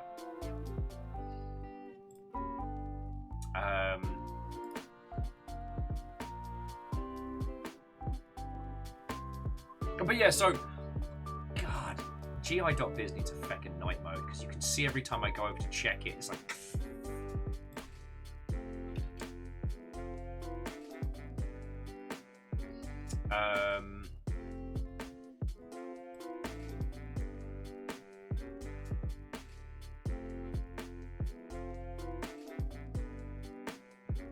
I think that's about it.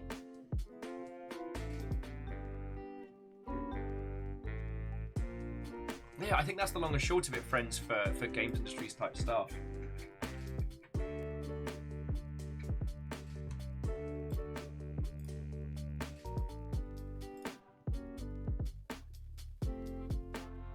Yeah.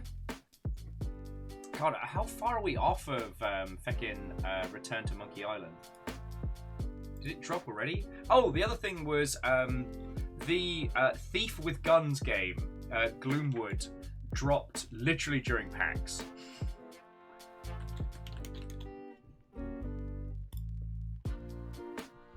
Okay, so the Return to Monkey Island is dropping in 11 days, okay.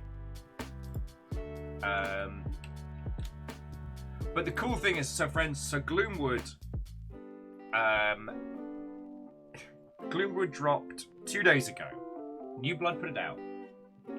And I know it's a bit redacted to call it Thief with Guns, but according to the Rock Paper Shotgun article, their website is literally thiefwithguns.com, so I think it's fine to call it that. But it's this like hella gothic, thief-esque like theft and murder title with some incredible diegetic UI. Like, friends, whether you enjoy this kind of game or not, it is something that you do need to have a look at. And we'll do some coverage of it as soon as I can. But, friends... Stop that incessant clicking. Oh no. The evil Dark Will from the Gothic universe. Blood Will! I was saying feet with guns. No, that's Angerfoot, which is also brilliant, but for different reasons. But yeah, so friendos, Gloomwood has been out for 2 days. 2 days. It already has over 1,000 positive reviews on Steam. It is overwhelmingly positive in its early access state alone. Like, this is the thing. Oh, Kestrel North. Of course Bloodwell has a goatee. Not to be confused with Grimdark Will that has a soul patch. Wait, Varbles is saying Cyberpunk DLC is also Gloomwood? Gotta check this. If you just rickrolled me, I'm in serious trouble.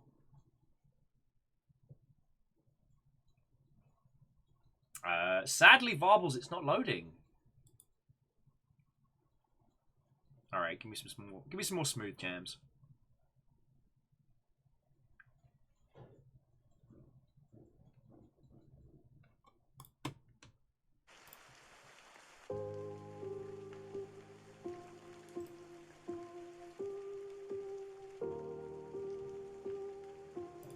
Nah, Varbles, no joy, I'm afraid. Ozymandias is asking which Will has the gigantic beard. God, I don't know. Will of the Woods? Nautical Will? No, Nautical Will would have like the fancy. Foot Will only uses his feet. It's a choice. Sorry, I know I mentioned it earlier on, but I just wanted to say the Movies with Mikey episode about Everything Everywhere All at Once is truly inspired. And if you haven't seen that film, you deserve to. And also his breakdown, it's one of the reasons why I end up talking about his stuff so much is seeing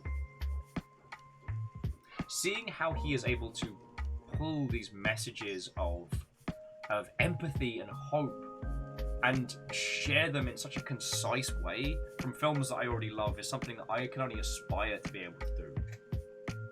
Like,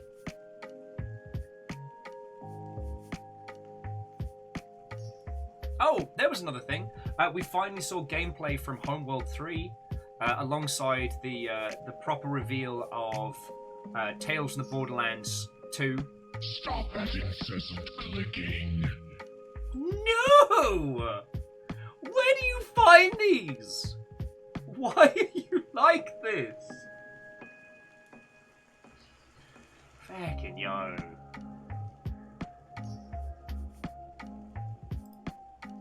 Alright.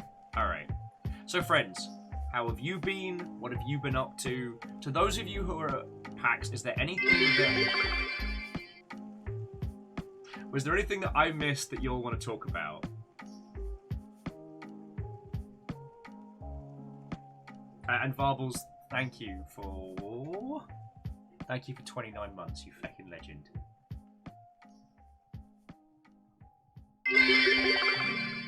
And Spooky Ghosts, Watto and welcome. But here's the thing, Jackie. You're our little shit. No, so, Jackie, it's one of the things I'm pretty proud of. I've spent enough time in games and community management as a whole. Like, if I thought you were a genuine POS, we would have just had, well, Lizzie does the public burnings. I probably would have had, like, caffeine just, like, silence you away in a bag in the night.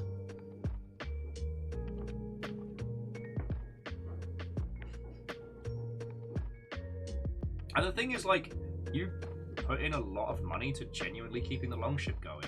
Like, I know we're starting to write this bizarre multiversal will lore, but...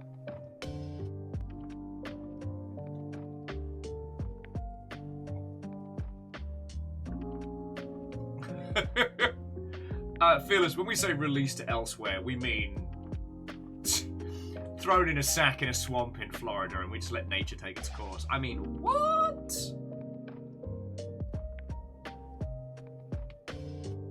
God. Friends, I might have to, I don't know if I can get a code, but I might have to, if I can't, I'm just gonna get it. We might have to stream Gloomwood tomorrow, I think that's got to be the one. So we can do Gloomwood tomorrow, Sea of Thieves on Friday, and then Galahad Saturday. How does that sound?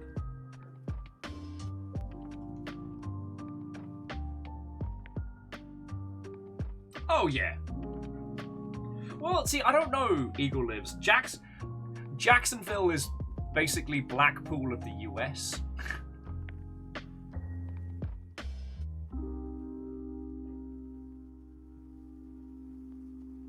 Yeah, no one wants the Moose Cavalry situation.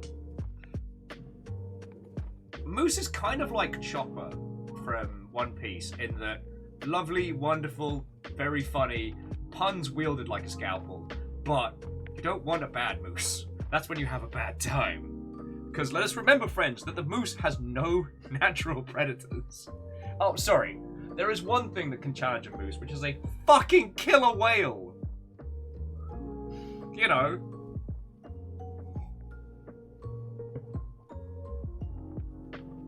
Why, Andorf, I did know that large canvas bags full of questionable contents is a gator's favourite food. God.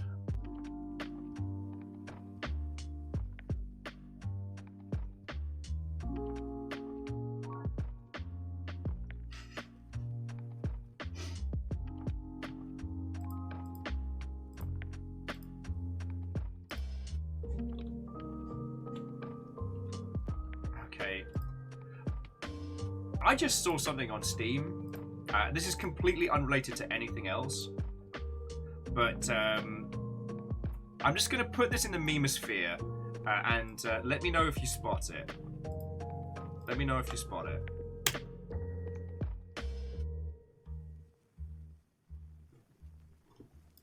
I'll give you a nice little hunt the joke.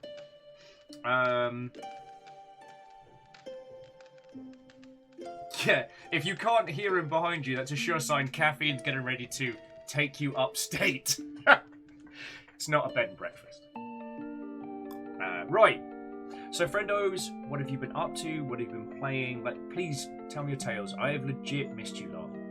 And you have to understand, I've been talking about you all so much to so many people. Like, I have a genuine fucking pride. One, because according to Twitch, we are an anomaly. They don't know what to do with us. And I love that. I fucking love that. And the other thing is that, you know, you lot not only let me talk about the games industry and the strange and the weird and the bizarre and the glorious indie games that we find, but you also encourage it. Like, you'll let me talk about the Embracer Group stuff. Like, friends, the kind of shit we talk about, I was chatting with some industry friendos and they were genuinely surprised by just the depth of knowledge that we just casually throw around.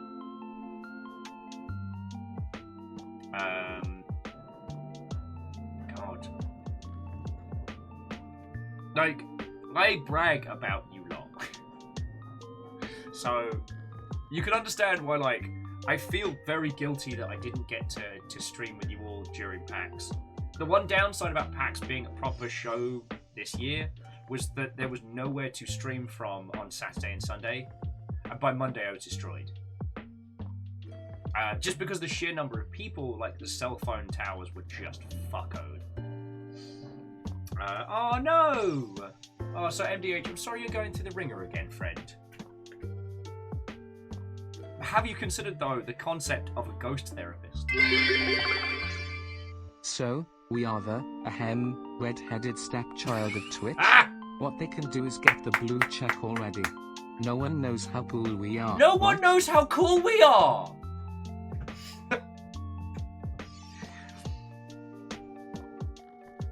Bacon, thank you for the 200. Yeah, Hookshot. Twitch ain't safe no more. I'm back, baby. I'm full of indie games. And one of the things that was really cool was, like, as a group, our games literacy is through the roof. I was talking to one individual who's working on a title. Actually, so friends, if you have some dollars to spare, or is it? If you have some dollars to spare, this game is $3. The game is called Harvest Hero Origins, and it's a cute, tight, little, like, evocative of classic arcade game style game. And I would consider it a personal favour if you would pick up this and give it a go, because they were very kind enough to send me a key, and it's one of those games that I would love to support. Like, it's self-published, it's a small, tight experience, but it's not the kind of experience that works well on Twitch.television. And it's a very difficult one for me to do anything for beyond the obvious. So yeah, if any of you would you consider picking this up, and I'd love to hear your thoughts and feels on it. Hookshot says, tell me the PAX secrets you learned from research. Well, this was a great year to be an indie dev. This was a great year to be an indie dev. AAA doesn't know what to do with PAX right now. NFTs hiding in plain sight was the big negative takeaway. But other than that, it was a focused, classic kind of PAX. Just with a slightly decreased, like, footfall, but it was good. Moose, ghost therapist. Damn it, I don't need more game ideas. Well, Moose, you don't come here if you want less ideas. Or less video games. Oh, Sophia's was asking, what about us is such an oddity from Twitch's perspective? Basically, our what they would call engagement is much, much higher than our numbers. So, we on average have between like 40 and 50 people every day. And by Twitch's logic, that should not be enough to sustain. We shouldn't be an operation that's a full-time thing. But we are. And the amount of banter that we have and the amount of stuff we do, like, we're just a bundle of... We're a group of individuals that have come together outside of one video game or, like, you know... Okay, yes, I am the host, hello. But let's be honest, I'm not a personality. People don't know me if I walk down the street. Most of the people that know me in the games industry know me because... The Teenage Mutant Ninja Turtles, our 4 reptilian Hey! heroes, have overcome the arch villain Shredder. Hookshot managed to give a game to a cult game dev by just throwing an arrow into the crowd.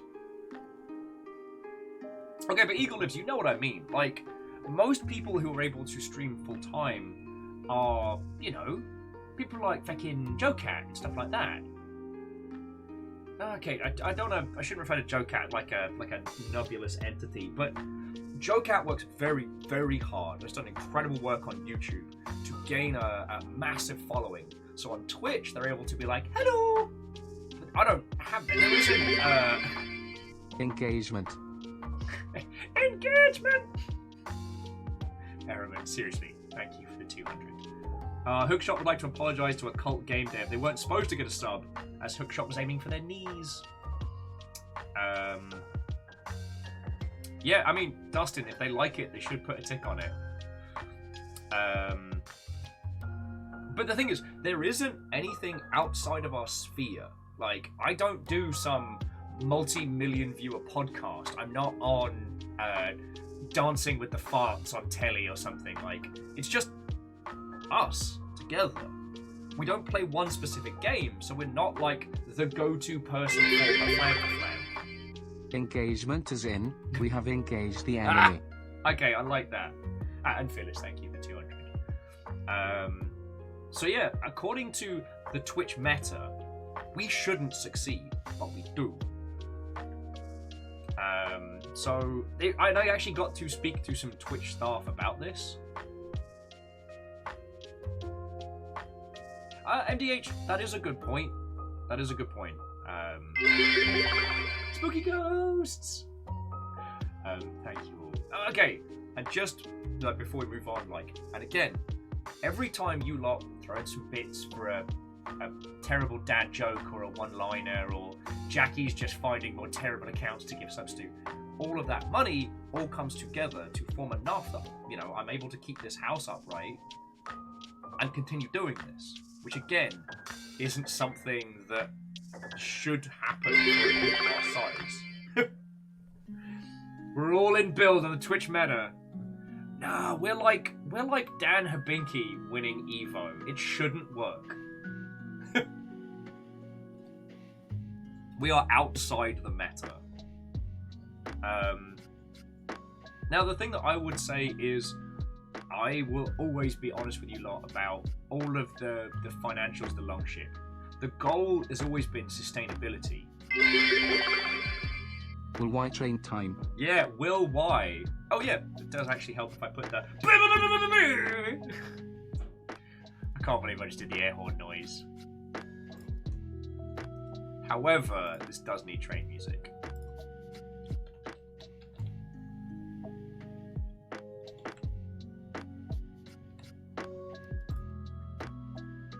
Can't have this quiet nonsense. Gotta kick it up a gear.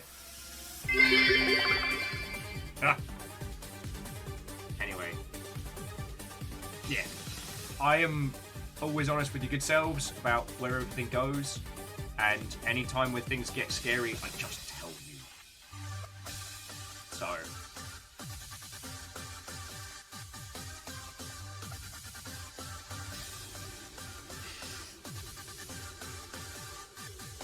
Sorry, Dustin putting in, we thrive on community camaraderie and the, I'm gonna say powers of Jarl Infinitus Firestraker. And then, lol JK, love you, green stregs and ham. Oh my word. Also, Captain Steph, I see you there. Thank you. Okay, there's no cult! It's not a cult! Fred, why are you like this? I will say, Fred, the PAX hasn't quite reached the point that we've gotten to of, like, you know, me drinking and you just hanging until like 6 o'clock in the morning talking about video games.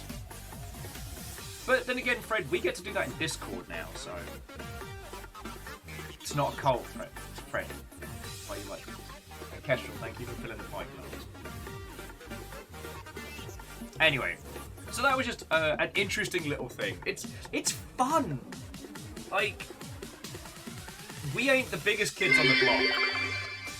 I would have been your daddy, but someone else beat me to the punch. Father! Look, canonically, my games industry father is actually younger than me. It's weird. But that's another story.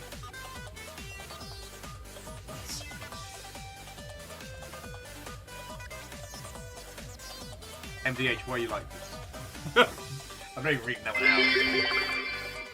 No one knows how cult we are. Thing is, I have promised that we're going to play Cult the Lamb. We'll probably play it next week. And I am just dreading that day. I love you all dearly.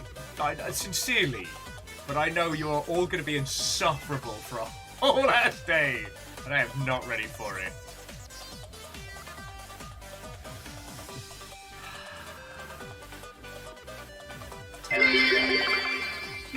Haven't been in for a bit and probably not gonna be able to see you all again for another week, so gotta get my bits in now. Hey, Andor, that's really fucking kind of you, thank you. I sincerely appreciate it. And that's $20 in bits, just blam.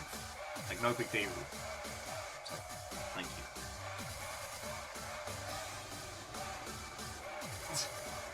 Bacon was saying, insufferable, like worse than Subnautica and or Death. Alright, Death is usually the cause of something. And Subnautica, you'll had great dice rolls. But I don't know specifically how Cult of the Lamb Day is going to be, but I know you lot.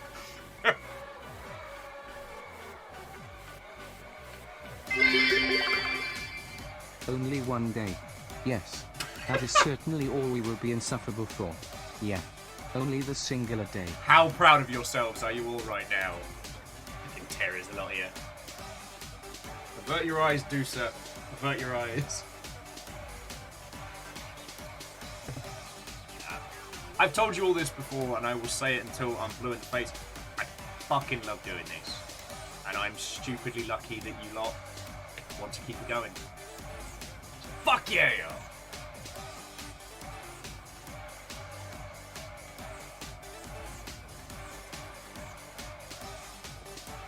So XD Johnny XP, are you talking about like some kind of humble launcher? The whole day. The whole day! God, that ruined my throat.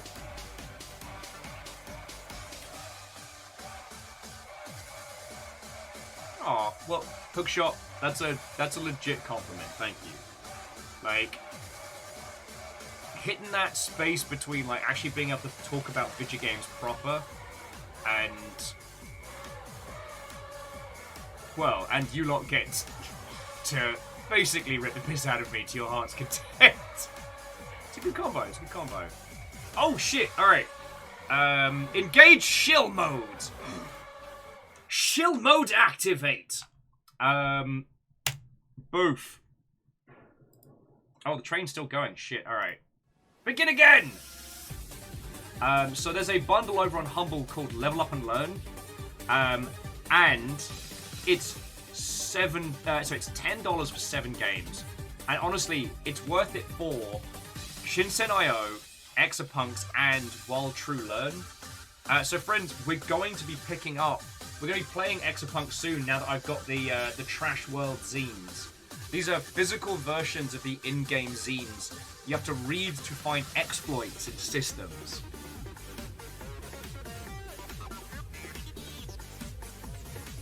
To killbot, no. Deploy shillbot. Luckily, these shillbots have a preset shill limit.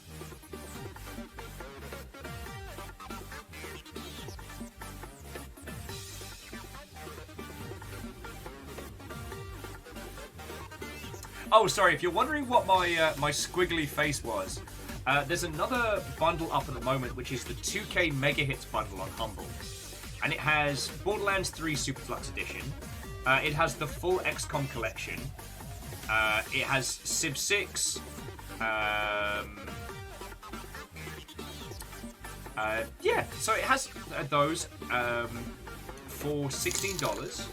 Hey! Make more games. Just purchased Humble Software Bundle. Unity tools for 43 Australian dollars and 62 cents. I wonder who that could be. Oh, I mean, sorry. I do believe I know who that is, but I don't wish to assume. Seriously, thank you for picking stuff up on the link. Like, my old Humble contact introduced me to the new peoples, and again, it's fascinating that we are one of the big Humble partners, even though we are so much tinier. I sent wave after wave of my own viewers to their content, and after they hit their limit, they simply stopped offering me sponsorships. That's the... Yeah, no, that's it. I'm fearless, thank you for the bits, friend. The train's still going. Like, you're all waiting until the last, like, 30 seconds and then kablam! But, okay, the bundle is called 2K Mega Hits, right? So you expect games in there to be a big hit. Well, there's WWE 2K Battlegrounds. The Duke Nukem Forever collection. You know, that mega hit.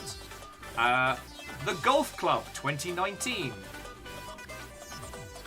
And of course, who could forget that super duper mega hit, Army Men RTS.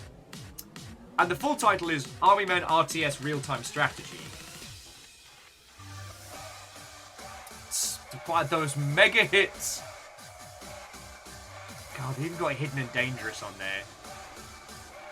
Oh, by the way, Hidden and Dangerous isn't a bad game per se, but it was one of those absolute nightmare buggy launches. I remember playing the demo on the Dreamcast and just giving up. Mega words. Sorry, mega games. You keep saying that word, and I don't think it means what you think it does. Yeah, Hidden and Dangerous is a banger of a game, but it was not a mega hit. It was a disastrous launch they managed to kind of scrape back.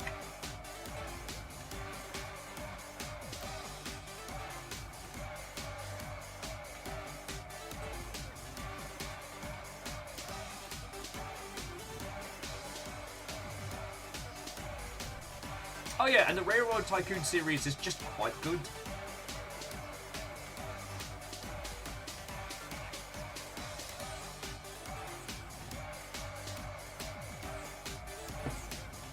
Yeah, well, so what was it? Open TTD kind of... Is it TTD? When Railroad Tycoon stopped making new games, there's like an open source variant that people love.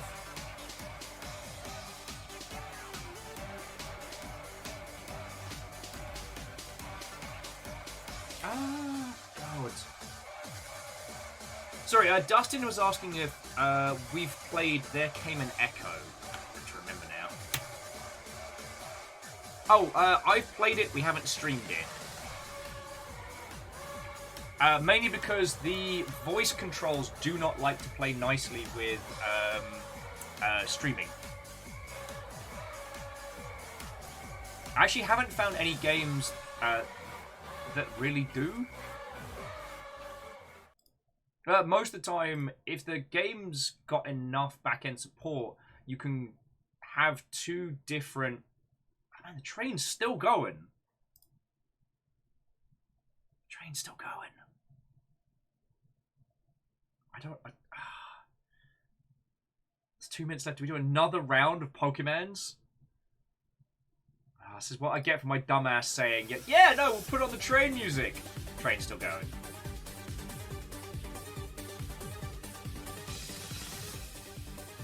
This is a good train, Brent. They're all good trains.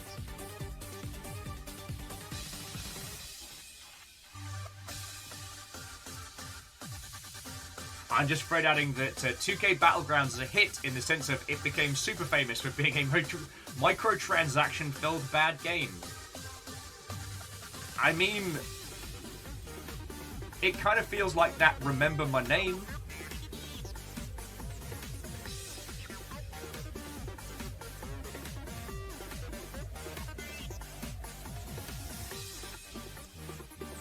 Oh. Yeah, Hookshot, this was the slow train to Brighton. Though it looks like we're going to be stopping at Gatwick and we'll probably be done. What was I saying? Oh yes, there was an open source Transport Tycoon style game. Was it open? Was it open TTD? Yes. Open TTD is a business simulation game in which players try to earn money by transporting... You are the worst pirate game I've heard of, but you have heard of me. You are the worst pirate/game I've ever heard of. But you have heard of me.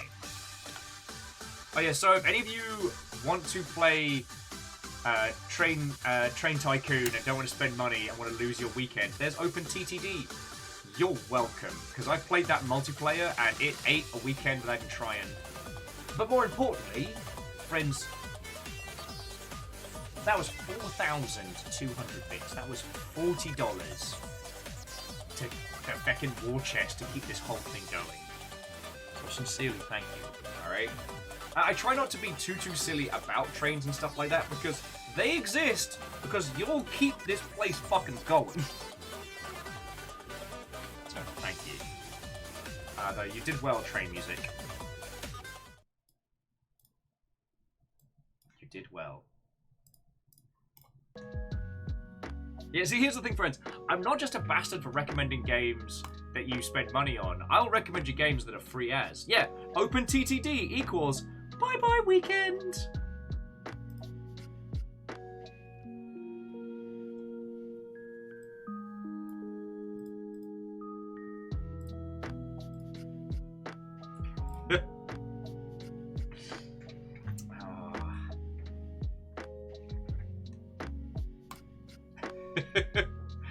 Hey Hookshot, I just had a thought. You know the game dev tag in the back end of Twitch? Can I be on your lineup? Can I be enough of a consultant so I can have my little game dev badge? I asked Thor. Thor's taking it very seriously, which is entirely understandable.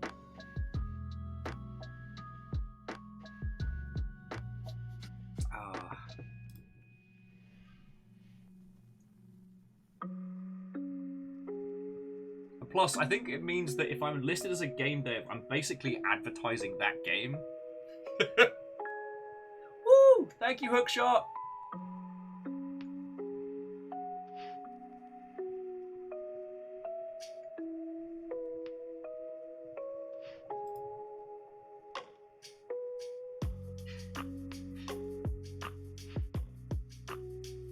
Oh, Dustin says, clue a nooblet in. What is Blight of the Immortals? So Blight of the Immortals is a slow-form strategy game.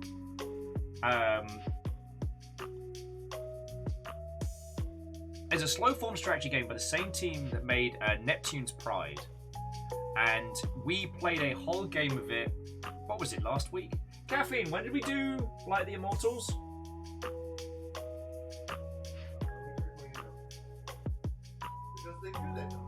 Yeah, we played it for like 2 fucking weeks though, right? Oh yeah. Oh yeah. And it's feckin' amazing. Now, it's quite a simple game in its entirety. It is simultaneously a Steam game, browser game, and phone game. You only need to pay for it if you are hosting a game, and it suits for up to 12 people. And the goal is to survive against hordes of the undead. Excuse me. I need to have some water, but all I've got is coffee. I liken it very much to another game that I love, which is called Subterfuge. The difference with Blight of the Immortals is it's a cooperative game. It's all of us together.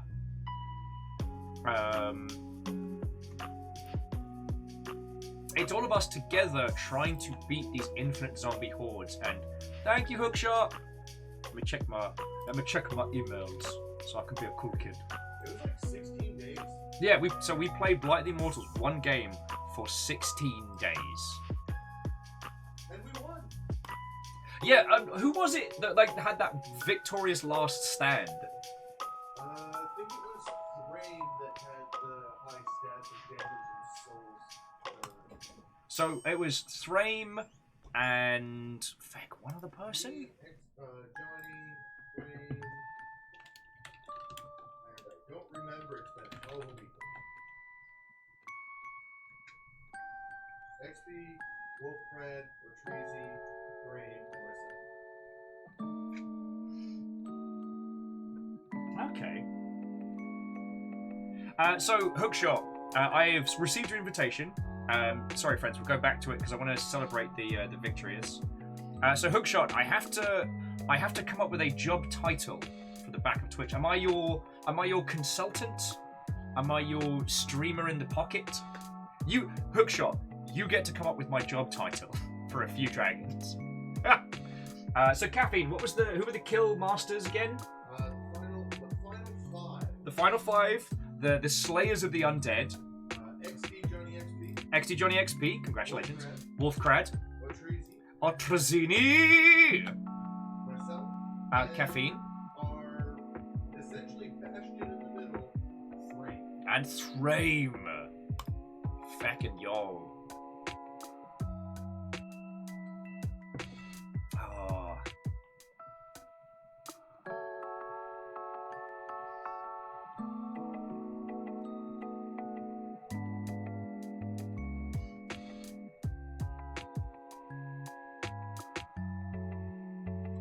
Oh no, I misspelled it. So I've successfully joined. So, Entertainment Liaison is my title. Oh no, I don't know how to change it.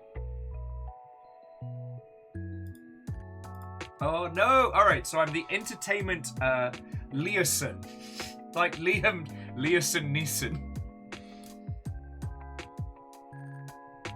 Anyway, so friends, we're going to be doing another one of those Blight of the Immortal games. I think we should look at kicking it off tomorrow, but what we'll be doing is we'll be kicking it off at the end of the stream. Because previously when we've done this, I tried to do it at the beginning of the day, and then I realized that what we need to do as a group is be ready to go. Like, it turns out that unlike Subterfuge, where playing carefully at the beginning is a great idea and then the violence expands, like, you gotta charge forward because the undead are coming. Take those areas, get that cash going. Like,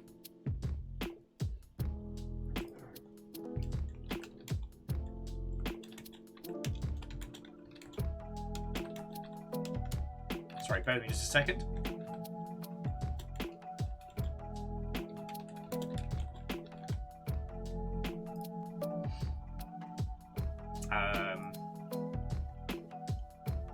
But yeah, so Hookshot, if you want to correct my title behind the scenes, that would be lovely.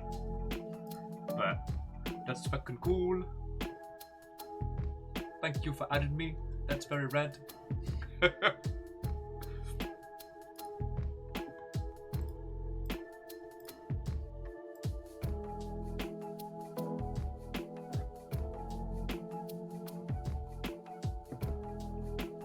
Well, yeah, so XD Johnny XP, that was a really good point, is that, like, having everybody, like, active in different shifts probably was what kept us going. Like, we didn't get steamrolled in the wee hours. But I was guilty of playing very defensively early on in our last game, and so, basically, me and Puns were back-to-back in the Southlands. I biffed it, and then left poor Puns facing down this horde of zombie giants and undead monsters, and I was like, bye! Caffeine basically gave me a pity village in the Midlands, and then I kind of rebuilt some forces there. But then, because there was so much going on the run-up to, like, PAX and with everything happening, I missed the window to go on the aggressive again, and I died!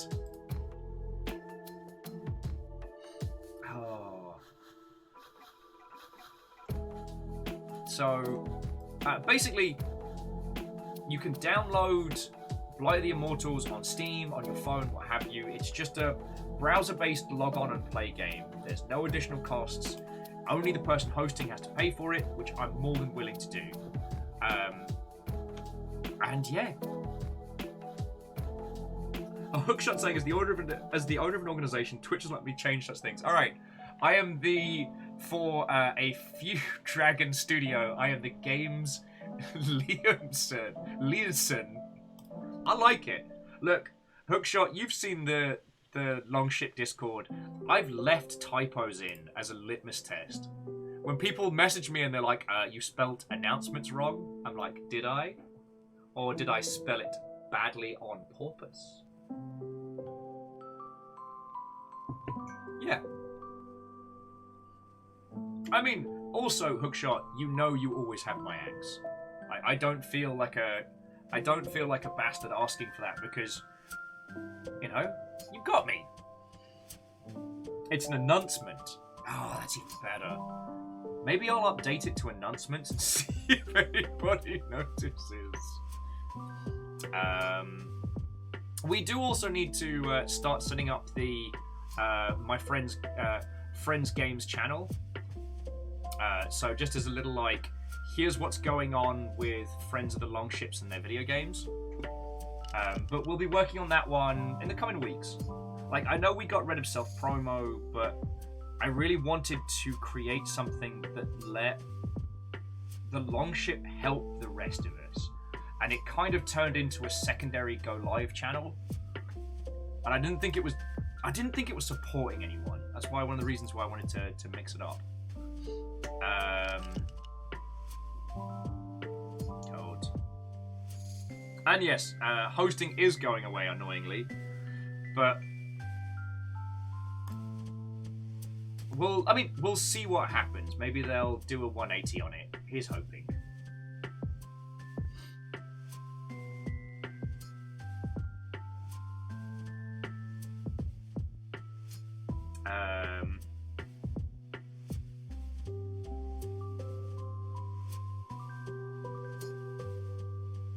Well, so Dustin, I'd have to spell that correctly, but you know what? Spelt badly on purpose is a great studio name. It's easy to remember, easy to type.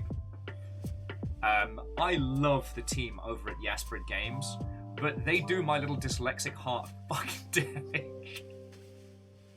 And the Quantum Physicists Guild, again, I love all that team. I'm so happy to see that success with Freshly Frosted. But are they all trying to kill me? Make it easy to talk about your games. Also, friends, if you haven't seen, because I realize we've not spoken about Freshly Frosted. If you haven't seen this game, it is a puzzle game where you have to make fancy donuts. It's an automation puzzle game where you create a machine that makes donuts, right? Do not be fooled. It is a game with a story that fucking goes places.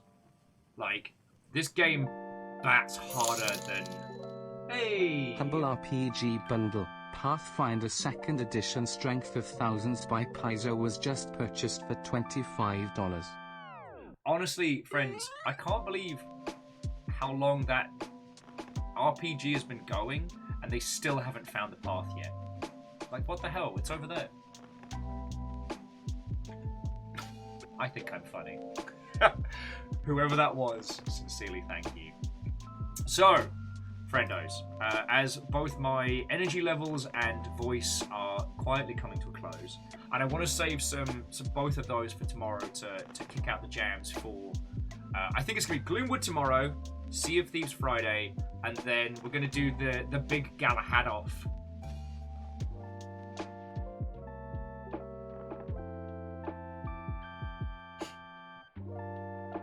I mean, XD Johnny XP, Dyslexic Numpty is a great one, but I can't spell dyslexic consistently. Hookshot says, when will there be a Viking Blonde game jam? We haven't set a date, but the bad game jam is coming. So Hookshot, the goal is going to be to create a bad game on purpose. Shit assets, like bang together with the worst ideas. That is the goal.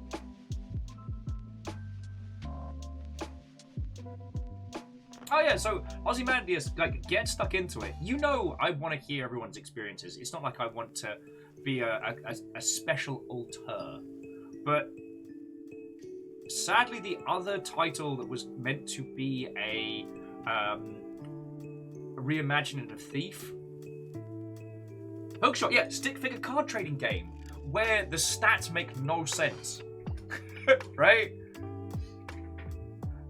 It's something I've been talking about a lot, and I know I'm repeating myself for a lot of you, but I wanted to say again for Hookshot, which is I've been giving this advice to a lot of people, and I realize I've not been taking it, which is make bad games.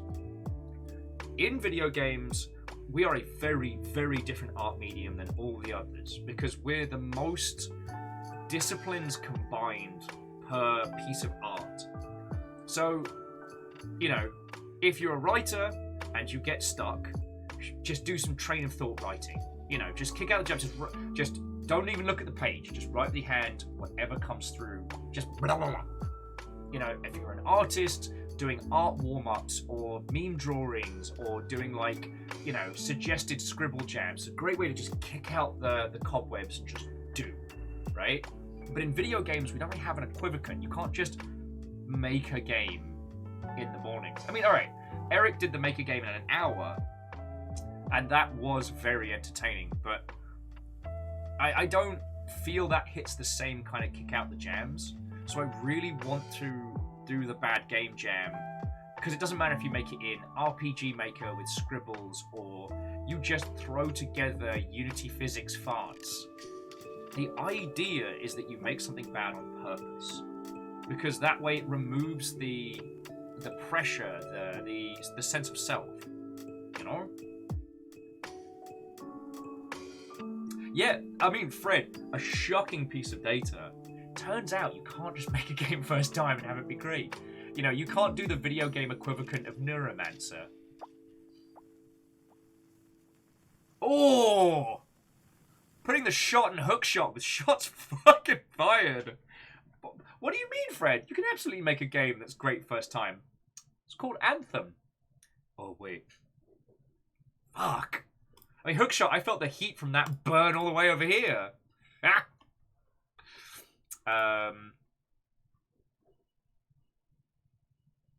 Alright, give me some... Samus, give me some jams while we bring it to a close. So yeah. And yeah, Dustin, I'll definitely bring him on board. But the rule is that they will have to take part.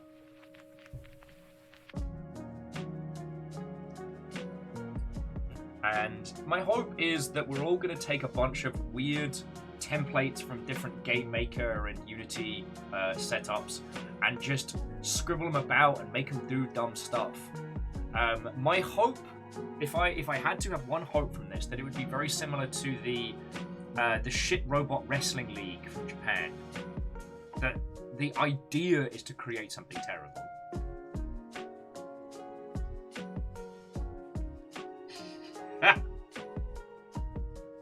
Yeah, Hookshot giving Dustin secondhand sunburn. Alright, friendos, I am going to bring our adventures to a close. Please don't go anywhere, because I would love for us to abuse the Twitch hosting feature while we got it.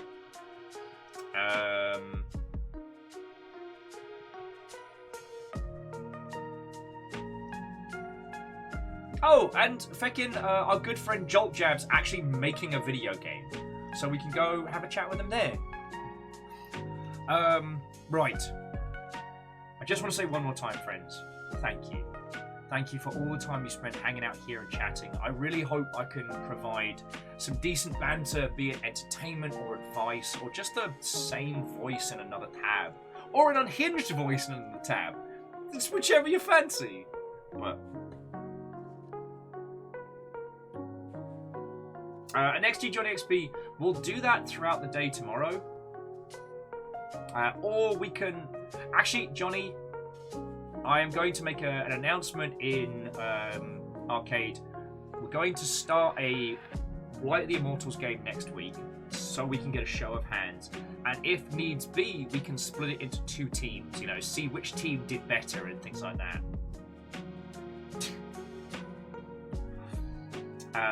So I think that's what we'll do. But no, seriously, I love the fact that I can help whoever I want. Like, first time indies, long time experienced numpties. I love the fact that I don't have to gate what I know and what I can do because you lot keep us going. And so again, I really hope that I do enough for all of you, for all the cash that you put in. I really hope so. So feckin' we. Right!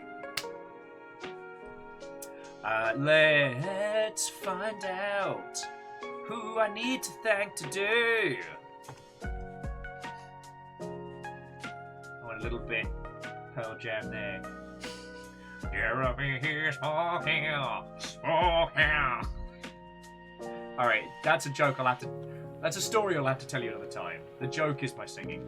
So first off, to Jackie Foxbutt, thank you for the donation. As you know, cash through PayPal hits us immediately and means we can use it to buy food for us and the nuggies straight away. Bits genuinely are still the biggest thing that keeps us going. So to Andorf, Bacon Avenger, Megaboss, and Favor 6, and Fearless, and Crutch, and Akiri Zero, and J-Post, and the League of Spooky Ghost Anonymous Cheerers, and Wolfcrad, and Shackle Draconis, and Eremon, and Bun Spectre, and Vanderbeest, and Captain Stephanie Barnes! From Kestrel North, and Perios Unlimited, all of you, whether it was teeny tiny bits or huge drops, it all adds up in a month, and that's the reason I get to sit in this chair. Your moderator today was Caffeine and Rhymes and Moose, but I'm pretty sure we saw Lizzie. Our new follower today was Edgar Allan Pwned, which I'm just so happy about. And those that subbed were hunted by House Calm. I would like to thank Stepagen, Carmen Camille, XD Johnny XP, J-Post, Drifty Potatoes, Shackle Draconis, Sadlin. Oh no, I've realised what Jackie's done. Oh no. Thank you, Jackie. Sadlin, Bismarck, Vulture Pony, Eremon, Halo Jinx, Wraith, Vanderbeest, Imperios Unlimited, Durry Quill, Night Valen, Quasimoto, Cadastros, Edgar Allan Pwned, Soyatel, Mr. Dom Rocks, Prima Neutrina, Mr. Squarepeg, C222, that's bad. Kestrel North, Caffeine, Pun Spectre, here we go. This is where the Negative Will, French Will, Army Will, Willyverse, Shilliam Wakespeare, Creamy Willy, Randy Willy, Shaft. Fuck you, Jackie. You're a terror. Blood Will, Foot Will, Fetish Voltron, Varbles, a Gold Game Dev. Feckin' terror. Feckin' terror. I'd also like to thank Imperios Unlimited and Kestrel for bringing their raids in. Now that... hosts are going to be going the way of the dodo. Raids are about the only way we're going to be able to support each other, so feckin' wee! And J-Post just being a little post-credits terror. Yeah, you win this round, Jackie, you win this round. So friends, we're going to head over to Jolt Jab. And Jolt Jab has been developing a very, very interesting indie title for quite some time. And I would love to introduce you all. I think by now most of you have met him, but... Like, Jolt Jab is a fellow Go Pirate software crew member. And I'm genuinely looking forward to seeing their title come together. You know? As the indie world gets bigger and bigger and fresher, like a larger portion of success in this space is going to come down to us, like supporting indie teams and supporting each other. So, feckin' we. Oh, also, Jolt Jab's got a cool beard now. Oh, this is great. All right, we've got to go say hi. So, that is it from me, friends. Have a lovely rest of your evening. Tomorrow, we will gloom up some woods. And if there's anything else that you want to ask about from PAX or you think about, then yeah, Hookshot, success is a myth. Good games don't sell themselves. It's up to us to stand together. So feckin' we. Right! If I don't see you till tomorrow, have a lovely rest of your evening. And I can't believe you've done this. Right, get out of my house, Jackie! Out of my house. Good night, friend.